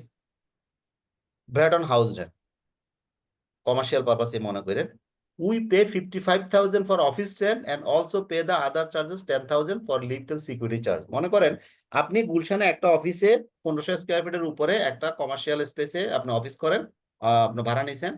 সেটা মাসিক ভাড়া হচ্ছে 55,000 টাকা, এবং আপনি যে আবার সেটার ওই বিল্ডিংটার একটা সার্ভিস চার্জ আপনাকে লিফট এবং অন্যান্য কারণে আপনাকে আরো 10,000 টাকা দিতে হয়। উই পে 15% অন রেন্ট, আমরা 15% জানি যে রেন্টের উপরে VAT 15%, but on the other charges we do not pay the VAT, আমরা ওই সার্ভিস চার্জের উপরে ভ্যাট দিই না। এখন আপনাকে বলতেছে give your opinion, who is responsible to pay the VAT. তাহলে প্রথম কোশ্চেন আপনাদের কাছে, যে ভ্যাট কে দিবে, ভ্যাট দিবে কে দিবে? আরিফ, মুস্তাফিজ, মাসুদ? আর যে কনজিউম করবে ভাড়াটিয়া, সেই যে ব্যাট ভাড়া নিবে। সহজ কথা, ভাড়াটিয়া দিবে। আচ্ছা, এখন এই কেসে ভ্যাট অ্যামাউন্ট কত হবে? ভ্যাট অ্যামাউন্ট কত হবে এই কেসে, এই উপরের কেসটা? স্যার 55,000-এর উপরে 15%। এটা কে বললেন? শাহরিয়ার। হ্যাঁ, মোস্তাফিজ অ্যাকসেপ্ট করেন, এগ্রি করেন? মানে অ্যানুয়ালি হয়, তাহলে এখানে কি অ্যানুয়ালি হিসাব করতে হবে না 12 না মাসে না, এরকম? মান্থলি, আপনি মান্থলি, অ্যানুয়াল, এটা অ্যানুয়াল আর ইয়ে না, মানে আপনি প্রতি মাসে 55,000 টাকা ভাড়া দেন, তাহলে 50, আমার সার্ভিস চার্জের কথার কথা 10,000 টাকা। স্যার আদার চার্জেস গুলো যোগ হবে না? সেটা তো আমি আপনাদেরকে জিজ্ঞেস করতেছি, বলেন। তাহলে টোটাল হবে না স্যার। 65,000 এর উপর 15%। না স্যার, আদার চার্জ গুলো যোগ হবে না। 8,250 টাকা। আসাদ, মুস্তাফিজ, আপনি বলতেছেন হবে না, what is the logic? Neha sir বলতেছেন ওটা তো হবে, শুধুমাত্র হোয়াট ইজ বাড়ি দ্য ভাড়ার লজিক? উপরে, আদার চার্জ তো বাড়ি ভাড়ার সাথে অ্যাডজাস্ট হওয়ার কথা। জি স্যার, আদার চার্জ তো অন্য কিছুতে দিচ্ছি আমি, অন্য অনেক কিছুতে বিদ্যুৎ বিল হইতে পারে, ওইখানে তো আলাদা বিষয় চলে যাচ্ছে, তার জন্য এখানে যোগ হবার কথা না। আর বলা হয়েছে বাসা ভাড়ার উপরে, মানে ওই রেন্টটা হচ্ছে যে ওইটা যেটার জন্য নিছি শুধু তার উপরে বলা হচ্ছে, তার জন্য। ওকে, আচ্ছা, যদি আমি মনে করেন যে ফার্নিশড কমার্শিয়াল স্পেস নিই, ফার্নিশড, আমরা অনেক সময় দিই না ফার্নিশ হাউস বলি না, ফার্নিশ ভাড়া বাসা নিয়ে, তাহলে সেক্ষেত্রে মনে করেন আপনি একটা কমার্শিয়াল স্পেস ভাড়া নিচ্ছেন, সেখানে ফার্নিশ একদম সবকিছু, চেয়ার টেবিল এসি টেসি সব আছে। আরেকটা হচ্ছে যে এসি টেসি কিছু না, শুধু স্পেসটা নিচ্ছেন, আপনি বানায় নিচ্ছেন সবকিছু, তাই না? তাহলে দুটোটা ভাড়া তো একরকম হবে না, হবে? না দুইটা না অফিসে স্যার, ভাড়া কি একরকম হবে না? না স্যার। তাহলে উইথ ফার্নিশ ভাড়া হবে একরকম, উইদাউট ফার্নিশের কমার্শিয়াল স্পেসে ভাড়া হবে আরেক রকম। তাহলে জি কি স্যার। করবে?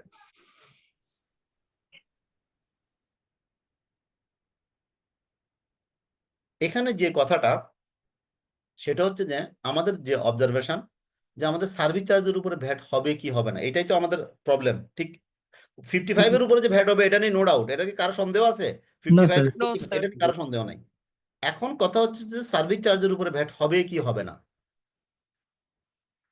মুস্তাফিজ, মাসুদ, আসাদ। স্যার হবে না। হবে স্যার। আসাদ, কেন হবে না? স্যার এখানে তো মূলত আমরা এই বাড়ি ভাড়াটাই নিচ্ছি, বাড়ি ভাড়া আমাদের যত টাকা কন্ট্রাক্ট হবে তত টাকাই। তার মানে বলতে সার্ভিস চার্জের উপরে ভ্যাট হবে না। মাসুদ, স্যার সার্ভিস চার্জের উপরে হবে স্যার। কেন হবে? জামিল, স্যার এখানে লিফট ও সিকিউরিটি চার্জ বলছে, এখানে তো ওই গ্যাস বা বিদ্যুৎ এগুলার কথা বলে নাই। এটার আচ্ছা সুবিধা তাহলে তো আমি ভোগ করতেছি আমরা। আপনাদেরকে আমি একটা কথা বলি। সার্ভিস চার্জ, দেখেন আমাদের ভ্যাটের কনসেপ্টটা কি, ভ্যালু এডিশন। সার্ভিস চার্জ একটা ভ্যালু এডিশন না?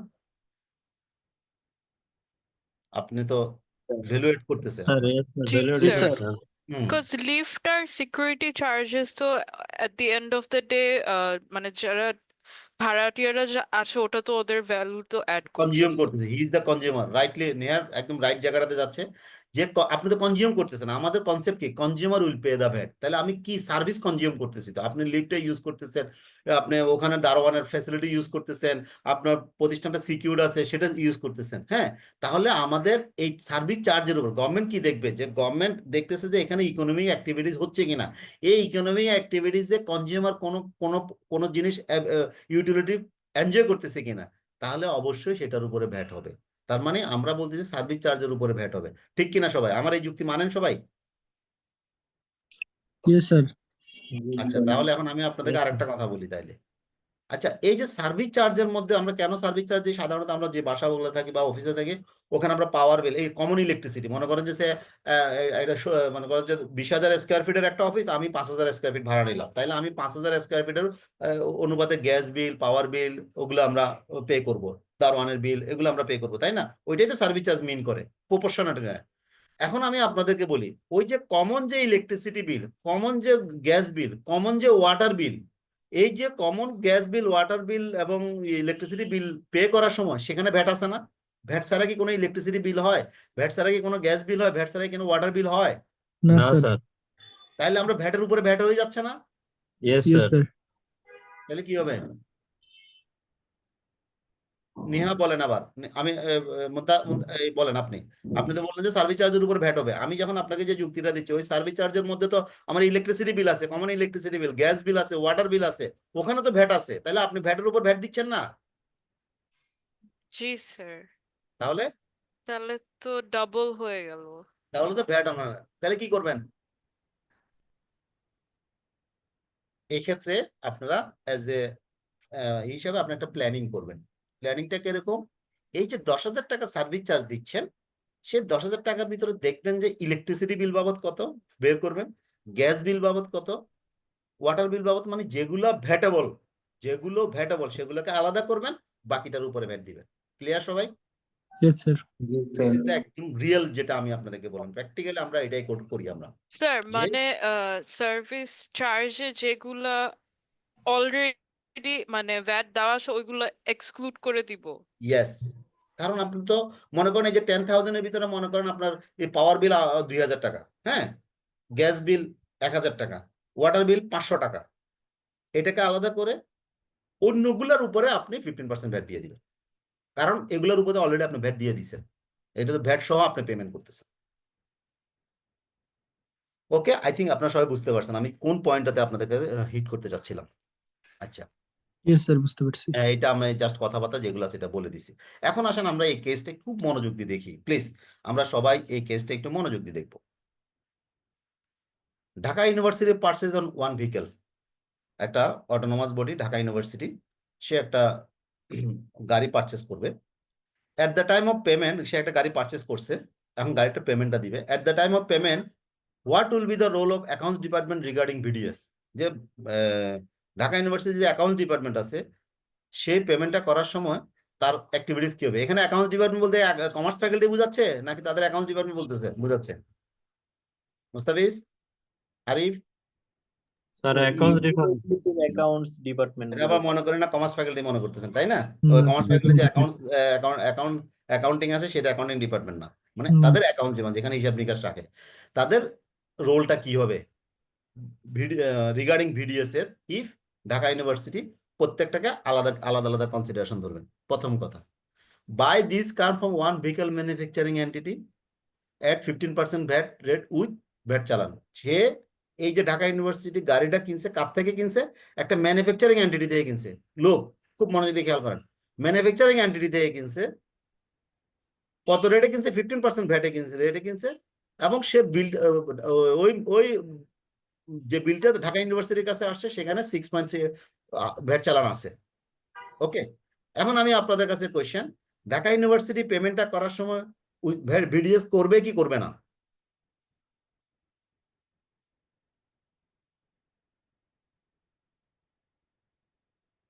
আমি আসি লাইনে। Sir, করবেন না, cause goods are provided at 15% VAT with ওই যে 6.3. ওকে, So no BDS. নেহার সাথে কেউ ডিসএগ্রি করেন? না স্যার, না ঠিক স্যার। আছে স্যার। যেহেতু ম্যানুফ্যাকচারিং প্রতিষ্ঠান উদ্যোগী এন্টিটি, সেহেতু সে 6.3 15% ব্যাটে সে চালান দিয়েছে, সেহেতু এখানে তো আর আমাকে কাটার সুযোগ নেই। Okay, good. দেখেন ইমানের জোর শক্ত রাখেন। By this come from one vehicle manufacturing entity at 15% VATed without VAT challan. যদি এক নাই মনে করেন, দুই না, যদি আপনি কোনো ম্যানুফ্যাকচারিং ঢাকা ইউনিভার্সিটি ম্যানুফ্যাকচারিং থেকে কিনছে 15% রেটে, কিন্তু ওই বিলটা করার সময় তাকে ঢাকা ইউনিভার্সিটি 6.3টা প্রোভাইড করে নাই, তাহলে কি করবেন? তাহলে স্যার ভ্যাট কাটতে হবে। কাটতে হবে স্যার। এগ্রি সবাই? Yes sir.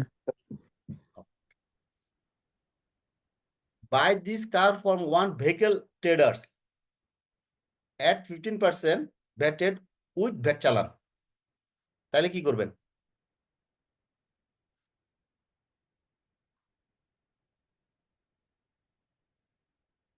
তাহলে কি করবেন?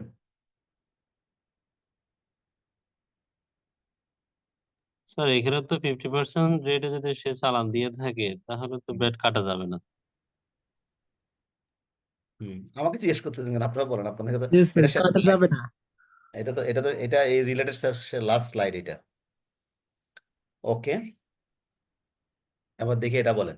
By this car from one vehicle traders at 5% VATed with VAT challan 6.3, কি করবেন? 7.5% কাটতে হবে স্যার। এই আরিফের সাথে সবাই এগ্রি করেন? জি স্যার। ইয়েস স্যার, এগ্রি করি। Yes, sir. Yes, sir. এটা কি করেন? Buy this car from one procurement provider,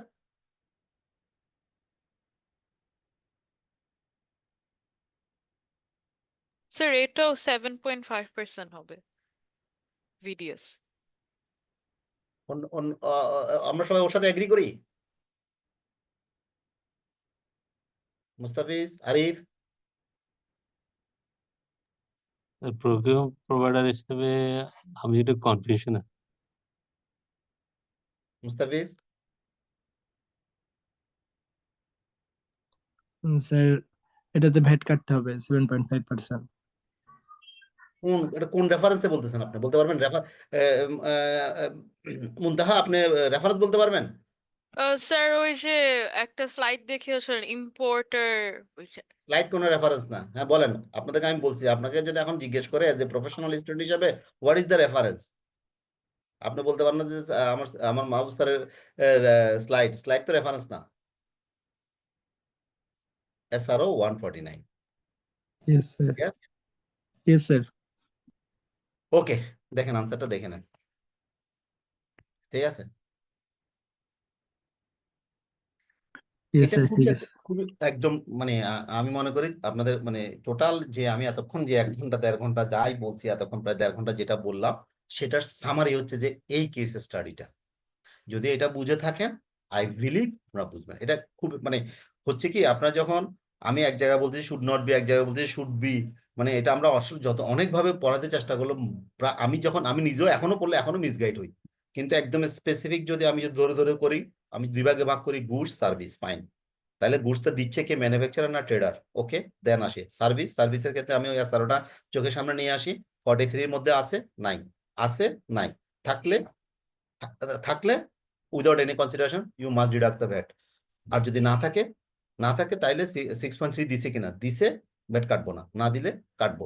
ঠিক এইভাবে করুন। জাস্ট এটা কিন্তু সত্যি কথা কি জানো না, এটা টোটাল একটা স্লাইডে কিন্তু আমি এতক্ষণ যা বলছি সব একটা স্লাইডে কভার করে, কিন্তু আমি বিভিন্নভাবে বলতে হয়েছি যে আপনাদেরকে একটা লেভেলে আনার জন্য। ক্লিয়ার সবাই? Yes sir, thank you sir. Okay, আচ্ছা, এখন আসি আমরা আমাদের পরের। আচ্ছা, এখানে আরেকটু জিনিস, একটু আরেকটা পার্ট আছে, একটু দেখিনি আমরা, এটাও একটু দেখিনি, তাও VAT deduction. VAT and construction material, brick, sand, stone and soil. আমরা যখন কোনো একটা কনস্ট্রাকশনে কাজ করি, সেই কনস্ট্রাকশনের কাজের সময় আমাদের ইট লাগে, বালি লাগে, পাথর লাগে, মাটিও লাগে। এখন আপনি একটা ফ্যাক্টরি তৈরি করতেছেন বা একটা একটা কোথায় করতেছেন, একটা বিল্ডিং বানাচ্ছেন, আর সাপ্লায়ার আপনাকে ব্রিক দিচ্ছে, স্যান্ড দিচ্ছে, স্টোন দিচ্ছে, সাইলও দিচ্ছে, সয়েল মাটি দিচ্ছে। এটা ইন্ডিভিজুয়াল সাপ্লায়ার মনে করতে পারেন, অথবা একজনই সব দিচ্ছে মনে করতে পারেন, অথবা 4 ধরনের প্রোডাক্ট সাপ্লাই দিচ্ছে, অথবা মনে হয় একজনই সব দিচ্ছে। তাহলে এই ক্ষেত্রে আপনি কি করবেন? For soil and sand no VAT, আমাদের বলা আছে কারণ এটা ভ্যাট মৌকুফ। কোনটা কাদের উপরে? সয়েল এবং স্যান্ডের উপরে কোনো ভ্যাট হয় না। তাহলে এই দুইটা সাপ্লাইয়ের উপরে ভ্যাট হবে না, বাকি ব্রিক এবং স্টোনের উপরে হবে। আচ্ছা, ব্রিক এন্ড ভ্যাট অ্যাপ্লিকেবল। এখন কথা হচ্ছে যে যদি এই যে ব্রিকটা যেটার উপরে, সেটা ডিপেন্ড করবে হচ্ছে যে কি ধরনের সাপ্লায়ার, মানে যা আপনি যার থেকে মালটা কিনতেছেন সে তার বিজনেস নেচারটা কেমন, সে সাপ্লায়ার হিসাবে কেমন, সেটা ডিপেন্ড করবে। সে যদি ইম্পোর্টার হয়, মনে করেন যে একজন ইম্পোর্টার ইট এবং পাথর আমদানি করে আপনাকে দিচ্ছে, তাহলে সেক্ষেত্রে ভ্যাট হবে 15%। যদি সে ম্যানুফ্যাকচারার হয়, সে ব্রিক ম্যানুফ্যাকচারিং করে আপনাকে দিচ্ছে, যদি 6.3 দেয়, নো ভ্যাট। 6.3 না দিলে ইয়েস ভ্যাট। আর যদি সে যদি ট্রেডার হয়, মানে ট্রেডার তো আমরা বুঝি যে কোনো একটা গুডসে কোনো আকার পরিবর্তন না করে হাত বদল করে দেয় শুধুমাত্র, তাহলে যদি 15% দেয় উইথ 6.3 দেয়, নো ভ্যাট। 5% যদি হয়, 5% হলে ভ্যাট হবে 7.5%। তারপরে যদি ভ্যাট 5% উইদাউট ভ্যাট, তাহলে ভ্যাট হয়ে যাবে 7.5%। আর যদি সে যদি প্রকিউরমেন্ট প্রোভাইডার হয়, with 6.3 yes VAT, without 6.3 yes VAT, because of a procurement প্রোভাইডারটা 149 এর একটা পার্ট, এসআর 149 এর পার্ট। ক্লিয়ার সবাই? আমি এখানে আনছে আরেকভাবে দেখেন, যদি এটাও দেখেন একই কথা, মানে কথা এতক্ষণ যা বলছি সব একই কথা বলতেছি, শুধু আমি একটু ক্ষেত্র চেঞ্জ করতেছি।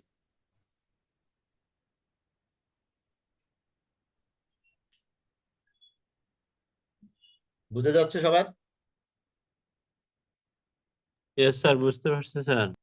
ইয়েস স্যার, বুঝাচ্ছে। ওকে, আচ্ছা, Yes, এখন sir. আমরা চলে যাব মেবি রিটার্ন। আমরা দেখেন রিটার্নটা কি, রিটার্নটা বলার ভ্যাট, উইথহোল্ডিং ভ্যাট নিয়ে কারো কোনো কোয়েশ্চেন আছে ভাই? আমি জানি অনেকের হয়তো কনফিউশন হচ্ছে, কনফিউশনটা স্বাভাবিক, এই ক্ষেত্রে অনেকের কনফিউশন থাকে, বাট ওই প্রিন্সিপাল গুলো একটু জাস্ট নিজেরা একটু তৈরি করে নেবেন, যে একটা চার্ট বানিয়ে নেবেন যে গুডস সার্ভিস, ইম্পোর্টার এক্সপোর্টার বা ইম্পোর্টার ট্রেডার, এটা SRO 149, এই 4-5টা পয়েন্ট আপনি যদি একটা ছোট্ট কাগজে লিখে দেখেন, তাহলে দেখবেন যে ইজিলি এটা মানে আপনার আয়ত্তে চলে আসবে। আচ্ছা, এখন আসেন ভ্যাট রিটার্ন। আমরা দেখেন, আমরা আস্তে আস্তে যদি আমরা কিন্তু ক্লাসের শেষের দিকে চলে যাচ্ছি আস্তে আস্তে, আজকে আর হয়তো বা 2টা ক্লাস পাবো। আমরা পড়ছি ভ্যাট কি জিনিস, ভ্যাটের কনসেপ্ট কি, আইনের ভ্যাট কি আছে, ভ্যাট রেজিস্ট্রেশনটা পড়ছি আমরা। তারপরে পড়ছি আমরা যে ভ্যাট কিভাবে ক্যালকুলেট হয় ইম্পোর্ট স্টেজে, তারপরে ইনপুট ট্যাক্স ক্রেডিট পড়ছি, ভ্যাট কাদেরকে দিতে হয়, কারা কারা ভ্যাট দেয়, ভ্যাট কাদের উপর ইম্পোজ হয়, হ্যাঁ, এবং ভ্যাটটা কিভাবে ক্যালকুলেট হয় সেটাও আমরা দেখছি। এখন আমরা দেখবো হচ্ছে যে আপনাদেরকে প্রত্যেকটা মাসে যে ইকোনমিক অ্যাক্টিভিটিস গুলো হয়, সেই অ্যাক্টিভিটিস গুলার একটা বিবরণী গভর্নমেন্টকে জমা দিতে হয়। ওকে, তাহলে আমরা একটু দেখি আগে ভ্যাট রিটার্নটা কি জিনিস, এবং এটা filing of VAT return section 64 rule 47। Every registered and enlisted person shall file the return for each tax period within a period not exceeding 15 days after the sales tax আপনারা কেউ বলতে পারবেন ইনকাম ট্যাক্সের tax period আর ভ্যাটের tax পিরিয়ডের ডিফারেন্সটা কোথায়? Income sir tax অনুযায়ী স্যার ট্যাক্স ট্যাক্স পিরিয়ডটা হলো 30শে নভেম্বর আর ব্যাটেরটা হচ্ছে প্রত্যেক মাসের 15 তারিখ, পরবর্তী 15 তারিখ। আর মানে হচ্ছে যে ট্যাক্সেরটা হচ্ছে যে একটা বছর, 1 calendar year, am I right? 1 calendar year, July to June হচ্ছে যে আমার ইনকাম ট্যাক্স পিরিয়ড। আর ভ্যাটের হচ্ছে যে 1 ক্যালেন্ডার মান্থ। ইনকাম ট্যাক্সের এক বছরে একটা ট্যাক্স পিরিয়ড, ভ্যাটে এক বছরে 12টা ট্যাক্স পিরিয়ড। ওকে, Yes, sir. ভ্যাটের ক্ষেত্রে বলতেছে যে every register or enlisted person, আমরা রেজিস্টার পারসনটা ধরে নিই, এভরি রেজিস্টার পারসন আপনাকে রিটার্ন সাবমিট করতে হবে ট্যাক্স পিরিয়ড শেষ হওয়ার পরবর্তী 15 তারিখের মধ্যে, 15 দিনের মধ্যে। তাহলে ট্যাক্স পিরিয়ড বলতে কি 1 মাস। তাইলে আমরা জানুয়ারি মাসের 31 তারিখে, জানুয়ারি 1 তারিখ থেকে 31 তারিখ পর্যন্ত একটা ট্যাক্স পিরিয়ড, এই ট্যাক্স পিরিয়ডটা শেষ হওয়ার পরে ফেব্রুয়ারি 15 তারিখের ভিতরে আমাকে রিটার্নটা সাবমিট করতে হবে। ফেব্রুয়ারি মাসের আমার ট্যাক্স পিরিয়ড হচ্ছে যে 1 থেকে 28 অথবা 1 থেকে 29। এইটা এই পিরিয়ড শেষ হওয়ার পরে মার্চের 15 তারিখের মধ্যে আমাকে রিটার্নটা সাবমিট করতে হবে। ক্লিয়ার সবাই? এবং এই যে রিটার্নটা সাবমিট করব সেটা আমাদেরকে একটা স্পেসিফিক ফর্ম অনুযায়ী করতে হবে, মুশক 9.1। মুশক 9.1-এ আমাদেরকে সাবমিট করতে হবে। দ্যাট ইজ, মোদ্দা কথা হচ্ছে যে আপনি 1 থেকে 31 তারিখ অর 30 অর 28 অর 29 সারা মাসে যে কি পরিমাণ সেল করছেন, কি পরিমাণ পারচেস করছেন, কি পরিমাণ আপনার সাপ্লিমেন্টারি ডিউটি পে করছেন, কি পরিমাণ আপনার অ্যাডজাস্টমেন্ট দিচ্ছেন, সকল ধরনের ইনফরমেশন দিয়ে আপনাকে ধাপে ধাপে একটা রিটার্ন তৈরি করে সে মুশক 9 অনুযায়ী আপনি পরবর্তী মাসে 15 তারিখের মধ্যে আপনার ট্যাক্স ভ্যাট পেয়েবল টাকা সহ রিটার্নটা গভর্নমেন্টের কাছে জমা দিতে হবে। এখন কি কি ধরনের ইনফরমেশন এখানে রিফ্লেক্ট করে আমি অলরেডি বলে ফেলছি। যেমন দেখেন, অ্যাগ্রিগেশন অফ সেল, আপনি টোটাল সেল করছেন কত, সেলের ইনফরমেশন, আপনার পেয়েবল ট্যাক্স কত সেটার ইনফরমেশন, আপনি কত কত পারচেস করছেন সেই পারচেজের ইনফরমেশন, এবং আপনি কত ডিডাক্ট করছেন, বিভিন্ন পার্টি থেকে পেমেন্ট দেওয়ার সময় কত ডিডাক্ট করছেন, ইভেন দো আপনি বিভিন্ন পার্টি থেকে পেমেন্ট নেওয়ার সময় আপনার থেকে কত ডিডাক্ট করছে সেগুলো ইনফরমেশন, এবং ফাইনালি আপনি যোগ বিয়োগ করার পর আপনার ব্যালেন্স কত গভর্নমেন্টের কাছে পাবেন না দিবেন সেটা সাপ্লাই, সব এই ধরনের ইনফরমেশন গুলো আমরা ভ্যাট রিটার্নের মাধ্যমে গভর্নমেন্টকে প্রোভাইড করে থাকি। এখন এই যে ভ্যাট রিটার্নটা আমরা যে প্রোভাইড বানাবো, এই ভ্যাট রিটার্নটা কে সাইন অথবা ভেরিফাই করবে? সাধারণত accept submission of through online. এখন কিন্তু আপনারা জানেন আমাদের most of the VAT return কিন্তু আমরা অনলাইনে দিই, most of the organization VAT return কিন্তু এখন অনলাইনে দিয়ে দেয়। অনলাইনে দিয়ে দিলে সিগনেচারের ইস্যু আসে না, একটা ওই রেসপেক্টিভ কোম্পানি আইডি থেকে গেলেই সেটা ভেরিফাইড সাইন হিসেবে ধরে না। যদি আপনি অনলাইনে না দেন তাহলে এটা কে সাইন বা ভেরিফাই করবে? রেজিস্টার্ড অন অ্যানলিস্টেড পারসন, যার যে কোম্পানির নামে রেজিস্টার দেবে সেই রেসপেক্টিভ পারসন।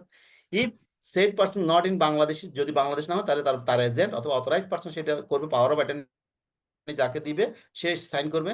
যদি কনসালটেন্ট নিয়োগ করে থাকে কনসালটেন্ট করবে, আর নন রেসিডেন্সের ক্ষেত্রে ভ্যাট এজেন্ট এটা দিবে। আর যদি পার্টনারশিপের ক্ষেত্রে হয় সেটা মাইনর ছাড়া মানে নাবালক ছাড়া সাবালকে সেটা সাইন বা ভেরিফাই করবে।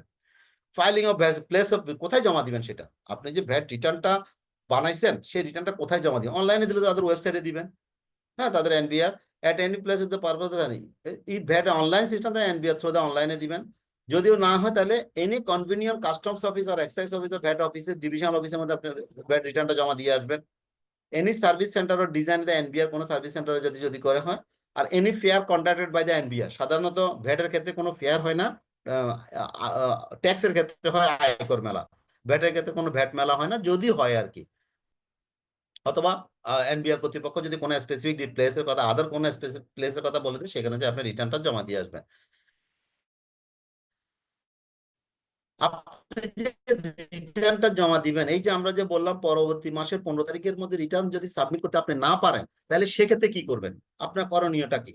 সেই ক্ষেত্রে বলা আছে আপনাকে পরবর্তী মাসে 15 তারিখের মধ্যে দিতে হবে।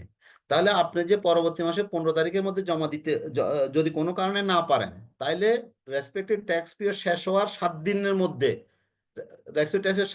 শেষ হওয়ার পরে 7 দিনের মধ্যে, পরবর্তী মাসে মানে 7 দিনের মধ্যে আপনি জানাবেন যে আমি আগামী 15 তারিখের মধ্যে যে রিটার্নটা জমা দেওয়ার কথা সেটা আমি জমা দিতে পারবো না, আমার টাইম এক্সটেন্ড করেন। ওকে, আগে ছিল কি জানেন? আগে ছিল হচ্ছে যে মাস শেষ হওয়ার 7 দিন পূর্বে, দ্যাট ইজ মাস যদি 31 তারিখ শেষ হতো তার 7 দিন পূর্বে 23 তারিখের ভিতরে আপনাকে জানা দিতে হইতো যে আমি সামনের মাসে 15 তারিখে দিতে পারবো না, এটা একটু আমার কাছে ইলজিক ছিল, পরবর্তীতে সেটা চেঞ্জ করছে। এখন মনে করেন কোন মাস, এখন চলতেছে 17 নভেম্বর মাস। নভেম্বর মাসের ট্যাক্স রিটার্নটা আপনাকে জমা দিতে হবে ডিসেম্বর মাসের 15 তারিখে। কোনো কারণে আপনি যদি নভেম্বর মাসের রিটার্নটা ডিসেম্বরের 15 তারিখে দিতে পারবেন না মনে করেন, তাহলে সেই ইনফরমেশনটা আপনি নভেম্বরের 7 তারিখের মধ্যে গভর্নমেন্টকে জানাই দিবেন। দেখেন, the commissioner may on application made within the such time on such terms and such manner as may be prescribed grant a person permission to file the return late, but such permission shall not extend the actual date of the payment of the tax beyond more than 1 month. সে 1 মাসের বেশি সেটা করবে না, সেটা বলতেছে। এবং এটার জন্য আপনাকে 1% interest rate will be the 1%। এখানে আমি একটা বাংলায় লেখা রাখছি, এখানে দেখেন, উল্লেখিত কর্মের শেষ হওয়ার ন্যূনতম 7 দিন পূর্বে পরিবর্তে কর্মেয়াদ, এটা আগে ছিল আর কি, এটা আগে পরিবর্তে কর্মেয়াদ সমাপ্তি 7 দিনের মধ্যে। আগে ছিল কি নভেম্বর মাসেরটা আপনি ডিসেম্বর মাসের 15 তারিখ দিতে পারবেন না, সেই ইনফরমেশনটা নভেম্বরের 23 তারিখের মধ্যে দিতে হবে। এটা একটু আমার কাছে অ্যাবনর্মাল ছিল। এখন বর্তমানে যে আইনটা আছে, যে চেঞ্জটা আসছে, নভেম্বরের রিটার্নটা যদি আপনি ডিসেম্বরের 15 তারিখের মধ্যে দিতে পারবেন না মনে করেন, সেটা নভেম্বর 7 তারিখের ভিতরে রেসপেক্টিভ কমিশনারকে জানাই দিবেন। এবং এটা যে জানাবেন, কিসে জানাবেন? 9.3 মূসকের মাধ্যমে জানাই দিবেন। এই যে দেখেন, আমি যে একটা বলছি না যে আমাদের বিভিন্ন ফর্ম, প্রত্যেকটা কিন্তু আপনি যে কোনো সাদা কাগজে লিখলে হবে না, এটা স্পেসিফিক ফরম্যাট অনুযায়ী, যে ওদের যে ফর্মগুলো আছে, মূসক 6.1, মূসক 6.2, মূসক 6.3, মূসক 9.1, মূসক 9.3, এগুলোতে এই ফরম্যাটে আপনাকে এগুলো সাবমিট করতে হবে, বুকস অ্যান্ড রেকর্ডস এভাবে মেনটেন করতে হবে। এখন আপনি রিটার্ন সাবমিট করলেন, কোনো কারণে মনে হলো অ্যাসেসমেন্ট কমপ্লিট হওয়ার আগে যে আপনি রিটার্নটা চেঞ্জ করার দরকার। হতে পারে সেখানে কোনো ক্যালকুলেশন এরর করছেন, কোনো ভুল হয়েছে, ভ্যাট কম দেওয়া হয়েছে অথবা বেশি দেওয়া হয়েছে। তা এইসব ক্ষেত্রে আপনি অ্যামেন্ডমেন্ট রিটার্ন দিতে পারবেন, বাট কনসিডারেশন অ্যাসেসমেন্ট কমপ্লিট হওয়ার আগে। Section 65 rule 48। এক কমিশনার আপনি যদি মনে করেন যে আপনি রিটার্ন সাবমিটের পরে কমিশনারকে বললেন, দেন the commissioner may on application made by the taxpayer within the such time on such term and such manner respective manner prescribed grant such taxpayer permission to file the amendment return। আপনাকে amendment, একটা সংশোধিত return submit করার জন্য আপনাকে অনুমতি দিতে পারে। সেটা সাধারণত কখন হয়ে থাকে? For the following reason, if there is any clerical error, যদি যে রিটার্নটা সাবমিট করছেন সেখানে কোনো ক্লারিক্যাল এরর থাকলে, if the amount tax paid is less because the some error, কোনো এরর ক্যালকুলেশনের কারণে আপনি ভ্যাটের পরিমাণ কম দিচ্ছেন সেটা শুদ্ধ করার জন্য। If the amount tax paid is more, আপনি ক্লারিক্যাল এররের কারণে আপনি বেশি ট্যাক্স দিয়ে ফেলছেন অ্যাকচুয়ালের চেয়ে, তাহলে সেটা শুদ্ধ করার জন্য। এনি আদার অন্যান্য কোনো কারণে যদি আপনি গোপন হয়েছে বা কোনো একটা মিস গেছে, সেসব কারণে আপনাকে অ্যামেন্ডমেন্ট রিটার্ন সাবমিট করতে পারবেন। এখন এই রিটার্ন পার্টে একটা পার্ট আছে ইনক্রিজিং অ্যাডজাস্টমেন্ট। এই ডেফিনেশনটা আমি প্রথম দিনও পড়াইছি, তারপর আবার বলে দিচ্ছি। ইনক্রিজিং অ্যাডজাস্টমেন্ট, আমরা output tax, sales tax, output sales ট্যাক্সের information, input tax that is purchase ট্যাক্সের ইনফরমেশন দেওয়া ছাড়াও আমরা আরো কিছু অ্যাডজাস্টমেন্ট দিতে হয়, সেগুলোকে বলা হয় সেটা কখনো ডিক্রিজিং অ্যাডজাস্টমেন্ট, কখনো ইনক্রিজিং অ্যাডজাস্টমেন্ট। তাহলে ইনক্রিজিং অ্যাডজাস্টমেন্ট ছাড়া কখনো, দ্যাট ইজ যখন ভ্যাট পেয়েবলের পরিমাণ বাড়বে মনে করেন, this is call the increasing adjustment. যখন ভ্যাট পেয়েবলের পরিমাণ কমবে যে সকল কারণে, তখন তাকে বলবেন আপনি ডিক্রিজিং অ্যাডজাস্টমেন্ট। দেন ইনক্রিজিং অ্যাডজাস্টমেন্ট কখন দিবেন? Withholding tax deduction for the supplier payment, এইসব ক্ষেত্রে আপনি ইনক্রিজিং অ্যাডজাস্টমেন্ট দিবেন। If any payment not through the banking channel, আপনাদের মনে আছে আমি যখন ট্যাক্স ইনপুট ট্যাক্স ক্রেডিট পড়াচ্ছিলাম, সেখানে কথা বলছিলাম 1 লাখ টাকার উপরে যদি কোনো ট্রানজাকশন আপনি যদি উইদাউট ব্যাংকিং চ্যানেলের মাধ্যমে করেন, তাহলে সেটা রিবেট নিতে পারবেন না। মনে আছে আপনাদের? হ্যাঁ, তাহলে আপনি মনে করেন আজকে মালটা কিনছেন, ক্রেডিটে কিনছেন, আপনি ট্যাক্স এই মাসে সেটা রিবেট নিয়ে নিলেন, কিন্তু পরবর্তীতে এটা পেমেন্ট করার সময় আপনি ব্যাংকিং চ্যানেল ইউজ করলেন না। এই যে রিবেটটা নিয়ে নিছেন, রিবেট নেওয়া মানে কি আপনি ভ্যাট পেয়েবলের পরিমাণ কমাইছিলেন আগে, এখন যদি ব্যাংকিং চ্যানেলের মাধ্যমে না করেন, তাহলে আপনি সেটাকে ইনক্রিজ করে দিতে হবে। প্রাইভেট ইউজার গুডস ও সার্ভিস, আপনি আপনার প্রতিষ্ঠানের কোনো প্রোডাক্ট নিজে ইউজ করতেছেন, নিজে কনজিউম করতেছেন, সেল না, তাহলে এটা কি ভ্যাট দিবেন না? সেক্ষেত্রে আপনাকে এটারও ভ্যাট দিতে হবে। ইনক্রিজিং অ্যাডজাস্টমেন্ট ঘরে দিয়ে, এটা তো বিক্রয় না, ওন কনজাম্পশন দিয়ে আপনার ভ্যাট পেবলের পরিমাণ বাড়াইতে হবে। রিক্যালকুলেশন, কোনো রিক্যালকুলেশনের কারণে যদি ইনক্রিজিং হয়, তাহলে রিক্যালকুলেশন। ডিউ টু ভ্যাট টেজ ইনক্রিজ, মনে করেন যে আপনার ভ্যাট আগে ছিল 7.5%, হঠাৎ এটা ইনক্রিজ করছে 10% বা 15% হয়েছে, তাহলে সে সকল কারণে আপনার ভ্যাটটা হবে। Any interest, fine or payable, কোনো সুদ, জরিমানা পেবল যদি থাকে, ভ্যাটের পেবলের পরিমাণ বাড়াইতে গেলে তখন আপনাকে এই ইনক্রিজিং অ্যাডজাস্টমেন্ট ঘরে দিয়ে বের হতে হবে। ডিক্রিজিং অ্যাডজাস্টমেন্ট জাস্ট বিপরীত, যে সকল কারণে আপনার ভ্যাট পেয়েবলের পরিমাণ কমবে সেগুলোকে বলা হয় ডিক্রিজিং অ্যাডজাস্টমেন্ট। সেটাও কিরকম? অ্যাডভান্স ট্যাক্স মনে আছে? আপনি যে ইম্পোর্টের যে অ্যাটি দিয়ে আসছেন সেই অ্যাটিটা এখন ফেরত নিচ্ছেন, ডিক্রিজ করতেছেন। আপনি সিকিউরিটি বাবদ যে অ্যাডভান্স ট্যাক্স দিচ্ছেন ট্রেড ভ্যাট মনে আছে? অ্যাডভান্স ট্যাক্স আগাম কর আপনারা পড়ার সময় দেখছিলেন, ইম্পোর্ট ডিউটি ক্যালকুলেশনের সময় দেখছিলেন advance tax. Yes sir, Mostafiz মনে আছে? Yes sir. What was the rate of advance tax? কে বলতে পারবেন? অ্যাডভান্স ট্যাক্স রেট কত ছিল? কত? কেউ বলতে পারি না। 15%। আমরা যে অ্যাডভান্স ট্যাক্স দিয়ে আসছি আগাম কর ইম্পোর্ট স্টেজে, সেটা রেট কত? ম্যানুফ্যাকচারার হলে 3%, অ্যাপার্ট ফ্রম ম্যানুফ্যাকচারার হলে 5%। ওইগুলো আপনি এখানে আপনার ডিক্রিজিং অ্যাডজাস্টমেন্ট দিবেন। For issuing the credit note, যদি কোনো কোনো রিক্যালকুলেশন হলে due to VAT test reduce যদি হয়, প্রায়র পিরিয়ডে কোনো ক্যারি ফরওয়ার্ড অ্যাডজাস্টমেন্ট হলে, তাহলে এই সকল কারণে সাধারণত আপনার ডিক্রিজিং অ্যাডজাস্টমেন্ট আপনার প্রয়োজন হবে। আচ্ছা, এখন আসেন এই যে মোর্শক 9.1 সেখানে কতগুলা খাত আছে, সেগুলোতে কোনটাতে কি কি ইনফরমেশন সেটা আমরা একটু দেখি। পার্ট 1, এখানে অনেকগুলো পার্ট আছে। প্রথম পার্টে ইনফরমেশন অফ দ্য এসএসসি, যে কোন প্রতিষ্ঠানে আপনি মানে আপনার কোম্পানির এসএসসির ইনফরমেশন গুলো। পার্ট 2 তে হচ্ছে যে ইনফরমেশন রিটার্নস, আপনি কোন পিরিয়ডে রিটার্ন দিচ্ছেন, এটা কি আপনি সংশোধিত রিটার্ন দিচ্ছেন নাকি অ্যামেন্ডমেন্ট রিটার্ন দিচ্ছেন। পার্ট 3 তে দিচ্ছেন হচ্ছে যে আউটপুট ট্যাক্স, আপনি কি কি প্রোডাক্ট বিক্রি করছেন, মানে বিক্রয়, এটা 15% স্ট্যান্ডার্ড রেটে বিক্রয় কত, এক্সপোর্ট করছেন কত, লোকালি বিক্রি করছেন কত, জিরো রেটে বিক্রি করছেন কত, রিডিউস রেটে বিক্রি করছেন কত, সেটা রেসপেক্টিভ ভ্যাট, সাপ্লিমেন্টারি ডিউটি কত, এই ইনফরমেশনগুলো আপনাকে পার্ট 3 তে প্রোভাইড করতে হবে। পার্ট 4 হচ্ছে যে পারচেজ অফ ইনপুট ট্যাক্স, আপনি কত টাকার পারচেজ করছেন, লোকালি কিনছেন নাকি ইম্পোর্ট করে আনছেন, না স্ট্যান্ডার্ড রেটে কিনছেন নাকি এক্সাম্পটেড রেটে কিনছেন, এই ইনফরমেশনগুলো আপনাকে part 4 A purchase of input ট্যাক্সে দিতে হবে। পার্ট 5 ইনক্রিজিং অ্যাডজাস্টমেন্ট, যে ওই একটু আগে যেটা বললাম, ওই যে এই উপরেগুলো ছাড়া যে সকল কারণে আপনার ভ্যাটের পেয়েবলের পরিমাণ বাড়বে সেই সকলগুলো আপনি এখানে দিবেন। Part 6 decreasing adjustment, vice versa. Part 7 হচ্ছে যে net tax calculation, that is আপনি খেয়াল করেন এই output tax plus input tax minus increasing adjustment plus decreasing adjustment minus is equal to net tax calculation. বুঝতে পারছেন সবাই? Part 3 less part 4 plus part 5 less part 6 is equal to part 7। Adjustment, যদি কোনো old account carry কোনো থাকে, old account current ব্যালেন্সে থাকে, এটা আসলে আমাদের যখন নতুন ভ্যাট আইনটা আসতেছিল ওইটা পুরানো ভ্যাট আইন থেকে নতুন ভ্যাট আইনের ডাটা ট্রান্সফারের জন্য, ব্যালেন্স ট্রান্সফারের জন্য, সেটা এখন আর আসলে থাকার কথা না, বাট যদি থাকে। অ্যাকাউন্টস কোড ওয়াইজ ওই পেমেন্ট, আপনি যে এই যে ভ্যাটটা জমা দিয়েছেন, এই যে ভিডিওস গুলো জমা দিয়েছেন, এই যে রিটার্নের সাথে যে নেট পেয়েবলটা জমা দিয়েছেন, সেটা কোথায়, সেই ইনফরমেশন গুলো আপনি পার্ট 9 এ প্রোভাইড করবেন। পার্ট 10 এ কি আছে, ক্লোজিং ব্যালেন্স কত প্রোভাইড করা করে আপনার ক্লোজিং ব্যালেন্স কত দাঁড়াইছে। পার্ট 11 এ হচ্ছে যে রিফান্ড, যদি কোনো রিফান্ড থাকে, কোনো এক্সেস পেমেন্ট যদি থাকে, সেই রিফান্ডের ইনফরমেশন। পার্ট 12 হচ্ছে যে ডিক্লারেশন, আপনি বলবেন যে আমি সত্য কথন করিতেছি, যে কে করতেছে সেটার একটা আপনাদের প্রতিষ্ঠান রেসপেক্টিভ প্রতিষ্ঠানের একটা সাইন। তো এই হচ্ছে যে আসলে আমাদের একটা রিটার্নের মধ্যে এই 12টা পার্ট থাকে। কোন পার্টে রেসপেক্টিভ পার্টে ইনফরমেশন রেসপেক্টিভ পার্টে পুট করতে হবে, অন্য পার্টে করা যাবে না।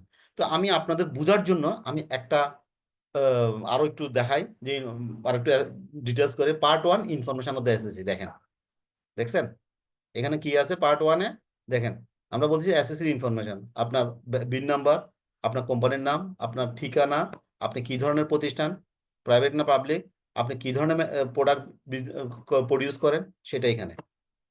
তার মানে পার্ট 1 এ এই ধরনের ইনফরমেশন গুলো থাকবে। পার্ট 2 তে হচ্ছে যে information return of the service, আপনি কর মেয়াদ কোন মাসে রিটার্ন দিচ্ছেন, আপনি কি অ্যামেন্ডমেন্ট রিটার্ন দিচ্ছেন নাকি মেন রিটার্ন দিচ্ছেন, বিগত আপনি কর মেয়াদে রিটার্ন দিছিলেন নাকি দেন নাই, ঠিক আছে, আপনি কয় তারিখে রিটার্নটা সাবমিট করতেছেন। পার্ট 3 তে যে supply of goods and service, এখানে খেয়াল করেন আপনি যে প্রোডাক্টটা বিক্রি করতেছেন, হ্যাঁ, সেটা শূন্য হার বিশিষ্ট প্রোডাক্ট কতটুকু, সেটা কি ডাইরেক্ট রপ্তানি নাকি deemed export or deemed export, কোন যে প্রোডাক্টটা বিক্রি করতেছে এটা কি এক্সামটেড প্রোডাক্ট, স্ট্যান্ডার্ড রেটের প্রোডাক্ট কতটুকু বিক্রি করতেছেন। তারপর খুচরা মূল্য ভিত্তিক পণ্য, সুনির্দিষ্ট স্পেসিফিক রেট, স্ট্যান্ডার্ড রেট ব্যতীত অন্য কোনো রেটে যদি বিক্রি করেন, তাহলে এই ধরনের ইনফরমেশন গুলো, এবং এখানে এসডি সাপ্লিমেন্টারি ডিউটি এখানে দিবেন। এবং খেয়াল করেন এইটার সাথে আবার কিন্তু অনেক বড় ফর্ম আছে কতগুলো, ডিটেলসটার জন্য এইসব form, sub form 1, sub form খ, গ এগুলো আমাদেরকে প্রোভাইড করতে হয়। এবার আসেন part 4, purchase of input tax. আপনি যে পারচেজ গুলা করতেছেন উপকরণ ক, ক্রয় উপকরণ ক, আপনি শূন্য হারের প্রোডাক্ট কতটুকু কিনছেন, এটা কি লোকাল মার্কেট থেকে কিনছেন নাকি ইম্পোর্টেড করে আনছেন। এক্সামটেড পারচেজ কতটুকু, প্রোডাক্ট কতটুকু পারচেজ করছেন, লোকালি কিনছেন কতটুকু, আমদানি করে আনছেন কতটুকু। এখানে প্রোডাক্টের দাম, এখানে ওই রেসপেক্টিভ প্রোডাক্টের আপনার ভ্যাটের পরিমাণ। ঠিক আদর্শ হারে কত, standard rate, apart from standard rate, specific rate যদি কোনো রিয়াতে থাকে, এই ধরনের ইনফরমেশন গুলো আপনি এই ইনপুট ট্যাক্সের পার্ট 4-এ আপনাকে প্রোভাইড করতে হবে। দেন আসেন ডিক্রিজিং এবং ইনক্রিজিং অ্যাডজাস্টমেন্ট, ওই যে পার্ট 5-এ ডিক্রিজিং অ্যাডজাস্টমেন্ট গুলো দিতে হবে, পার্ট 6-এ ডিক্রিজিং অ্যাডজাস্টমেন্ট গুলো দিতে হবে। সাথে আপনি নেট পেয়েবল যোগ বিয়োগ করার পরে যে ঘরগুলোতে দেখেন এখন কতগুলো একদম স্পেসিফিক করে বলা আছে কোথায় কোনটা আপনি পুট করতে পারবেন, আপনি ইচ্ছা করলে যে কোনো জায়গায় এটা পুট করতে পারবেন না। 8 এবং 9 দেখেন ভ্যাট ইনফরমেশন, ক্লোজিং ব্যালেন্স, আমাদের ক্লোজিং ব্যালেন্স কত করবেন, ট্রেজারি জমা কখন জমা দিচ্ছেন সেটার ইনফরমেশন গুলো এই জায়গায় দিবেন, নয়তো সমাপনী যদি থাকে সেটা। তারপর রিফান্ড অথবা ডিক্লার, রিফান্ড থাকলে রিফান্ড হ্যাঁ বা অথবা না, আর ডিক্লারেশন আমি ঘোষণা করতেছি যে এই মর্মে আমি সত্য, কে দিচ্ছেন, একজনের সাইন, একজনের মোবাইল নাম্বার এবং ইমেল অ্যাড্রেস দিয়ে আপনি এখানে সাইন করে আপনাকে প্রোভাইড করতে হবে। তো বেসিক্যালি দিস ইজ দ্য আমার একটা রিটার্ন। আচ্ছা দেখি তো একটা স্পেসিফিক রিটার্নটা দেখা যায় কিনা।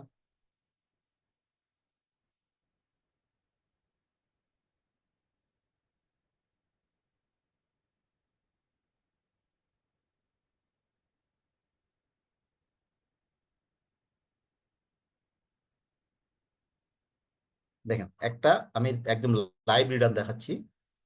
দেখেন একটা অর্গানাইজেশনের লাইভ রিটার্ন, দেখেন এবিসি কোম্পানি, দেখা যাচ্ছে একটা রিটার্ন আসছে সামনে। এনিওয়ান? ইয়েস স্যার, আসছে স্যার। এই দেখেন রিটার্ন, একটা রিটার্ন কেমন হয় দেখতে। হ্যাঁ, এদের শুধুমাত্র স্ট্যান্ডার্ড রেট আছে সেই জন্য এই দেখে খেয়াল করেন, ইনক্রিজিং অ্যাডজাস্টমেন্ট দিচ্ছে, এখানে ডিক্রিজিং অ্যাডজাস্টমেন্ট দিচ্ছে। খুব প্রবলেম করতেছে, বুঝতেছি না কিছু। যাই হোক, আপনি এটা মোটামুটি দেখতে পাচ্ছেন আমি যতটুকু বুঝে থাকি। ক্লিয়ার? স্যার আমার একটা কোশ্চেন ছিল স্যার। বলেন স্যার। স্যার এখানে আমরা যা মাল বিক্রি করি তার উপরে তো ব্যাট দিয়ে থাকি, আবার এসডি সহকারে কেন ব্যাট দিছে? বুঝি এটা না, কি আবার আমার বলেন। এবার স্যার আমরা যা বিক্রি করি মাল তার উপরে তো আমরা ব্যাট দিয়ে থাকি, হুম, কিন্তু এখানে আবার দেখা যাচ্ছে কি এসডির উপরও আলাদা, এখানে আবার যখন ক্লাস সাপ্লিমেন্টারি ডিউটি কেন দিই, এটাই তো কোশ্চেন আপনার। জি স্যার, ব্যাট কি ডাবল ডাবল হয় না স্যার? আচ্ছা, আপনি কি আমার সেকেন্ড ক্লাস করছেন? Yes sir. সাপ্লিমেন্টারি ডিউটি ক্লাসটা করছেন? আমার মনে হয় না করছেন। করছিলাম স্যার, ভুলে গেছে। লাক্সারিয়াস প্রোডাক্ট যদি হয়, যেটা সোশ্যালি ডিজায়ারেবল না, তাহলে আপনাকে সাপ্লিমেন্টারি ডিউটি দিতে হবে। আমার মনে হয় আপনারা অন্যরা কি আমার সাথে এগ্রি করেন? আমি কি এটা পড়াইছিলাম ভাই? ইয়েস স্যার, পড়াইছিলেন। এবং আমার মনে হয় শুধু একবার না কয়েকবার পড়াইছি, এবং ইয়েস ওখানেও স্যার। পড়াইছি, অ্যাজ ওয়েল এজ ভ্যাট ওই ডিউটি ক্যালকুলেশন এট ইম্পোর্ট স্টেজেও আমি পড়াইছিলাম। ক্লিয়ার? কারণ আপনি যে ভ্যাট ছাড়া হচ্ছে যে যেগুলো সোশ্যালি ডিজায়ারেবল না, আমাদের লাক্সারিয়াস প্রোডাক্ট, এই ধরনের প্রোডাক্ট এবং সার্ভিসের উপরে ভ্যাট ছাড়াও আপনাকে সাপ্লিমেন্টারি ডিউটি দিতে হয়। এই ধরনের সাপ্লিমেন্টারিটা আপনি ভ্যাট রিটার্নের মাধ্যমে আপনাকে ডিক্লেয়ার গভর্নমেন্টকে দিতে হয়। ওকে, আমি একটা কেসে আসি এখন। এখন একটা কেসে আসি, একটু খুব মনোযোগ দিয়ে খেয়াল করেন।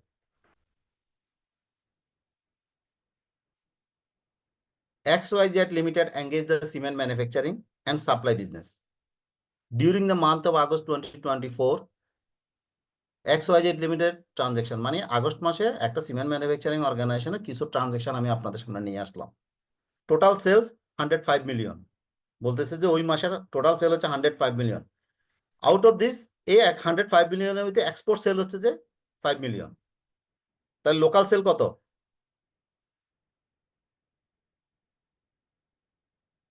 লোকাল সেল কত Shahriar? Sir 100 million. Yes.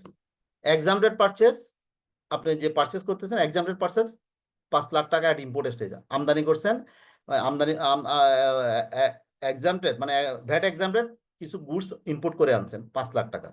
Local purchase, local market থেকে পারচেজ করছেন 8 লাখ টাকার 15% ভ্যাট রেটে, স্ট্যান্ডার্ড ভ্যাট রেট 15% ভ্যাট রেটে।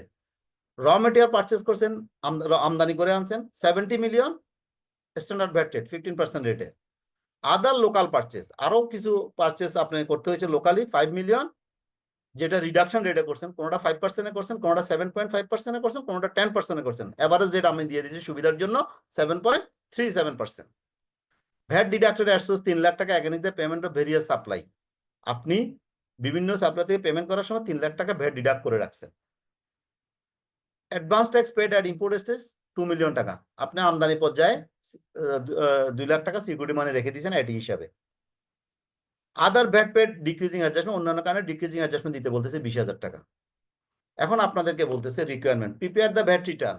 এই ইনফরমেশন দিয়ে আগস্ট মাসের এই সিমেন্ট XYZ সিমেন্ট ম্যানুফ্যাকচারিং লিমিটেডের ভ্যাট রিটার্ন তৈরি করেন and calculate the net tax payable. এই রিটার্নের সময় সে কত টাকা ভ্যাট গভর্নমেন্টকে দিবে রিটার্ন সাবমিশনের সময়, সেটা আপনি বের করেন। আপনার কোশ্চেন বুঝেন না কি আছেন বলেন।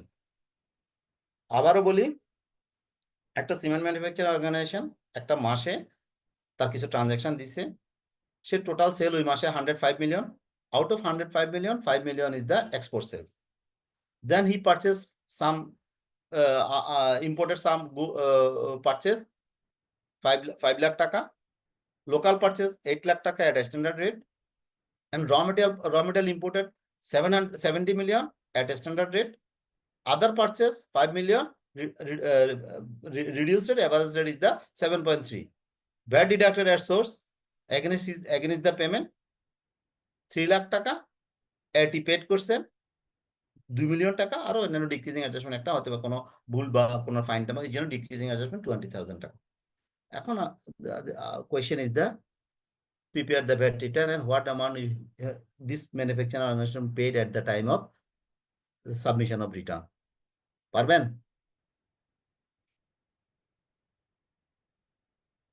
আরিফ, মুস্তাফিজ, সাজ্জাদুল ইসলাম, রাজু? স্যার পারবো স্যার, তবে একটু সময় লাগবে। পারবেন না কে বলেন তো?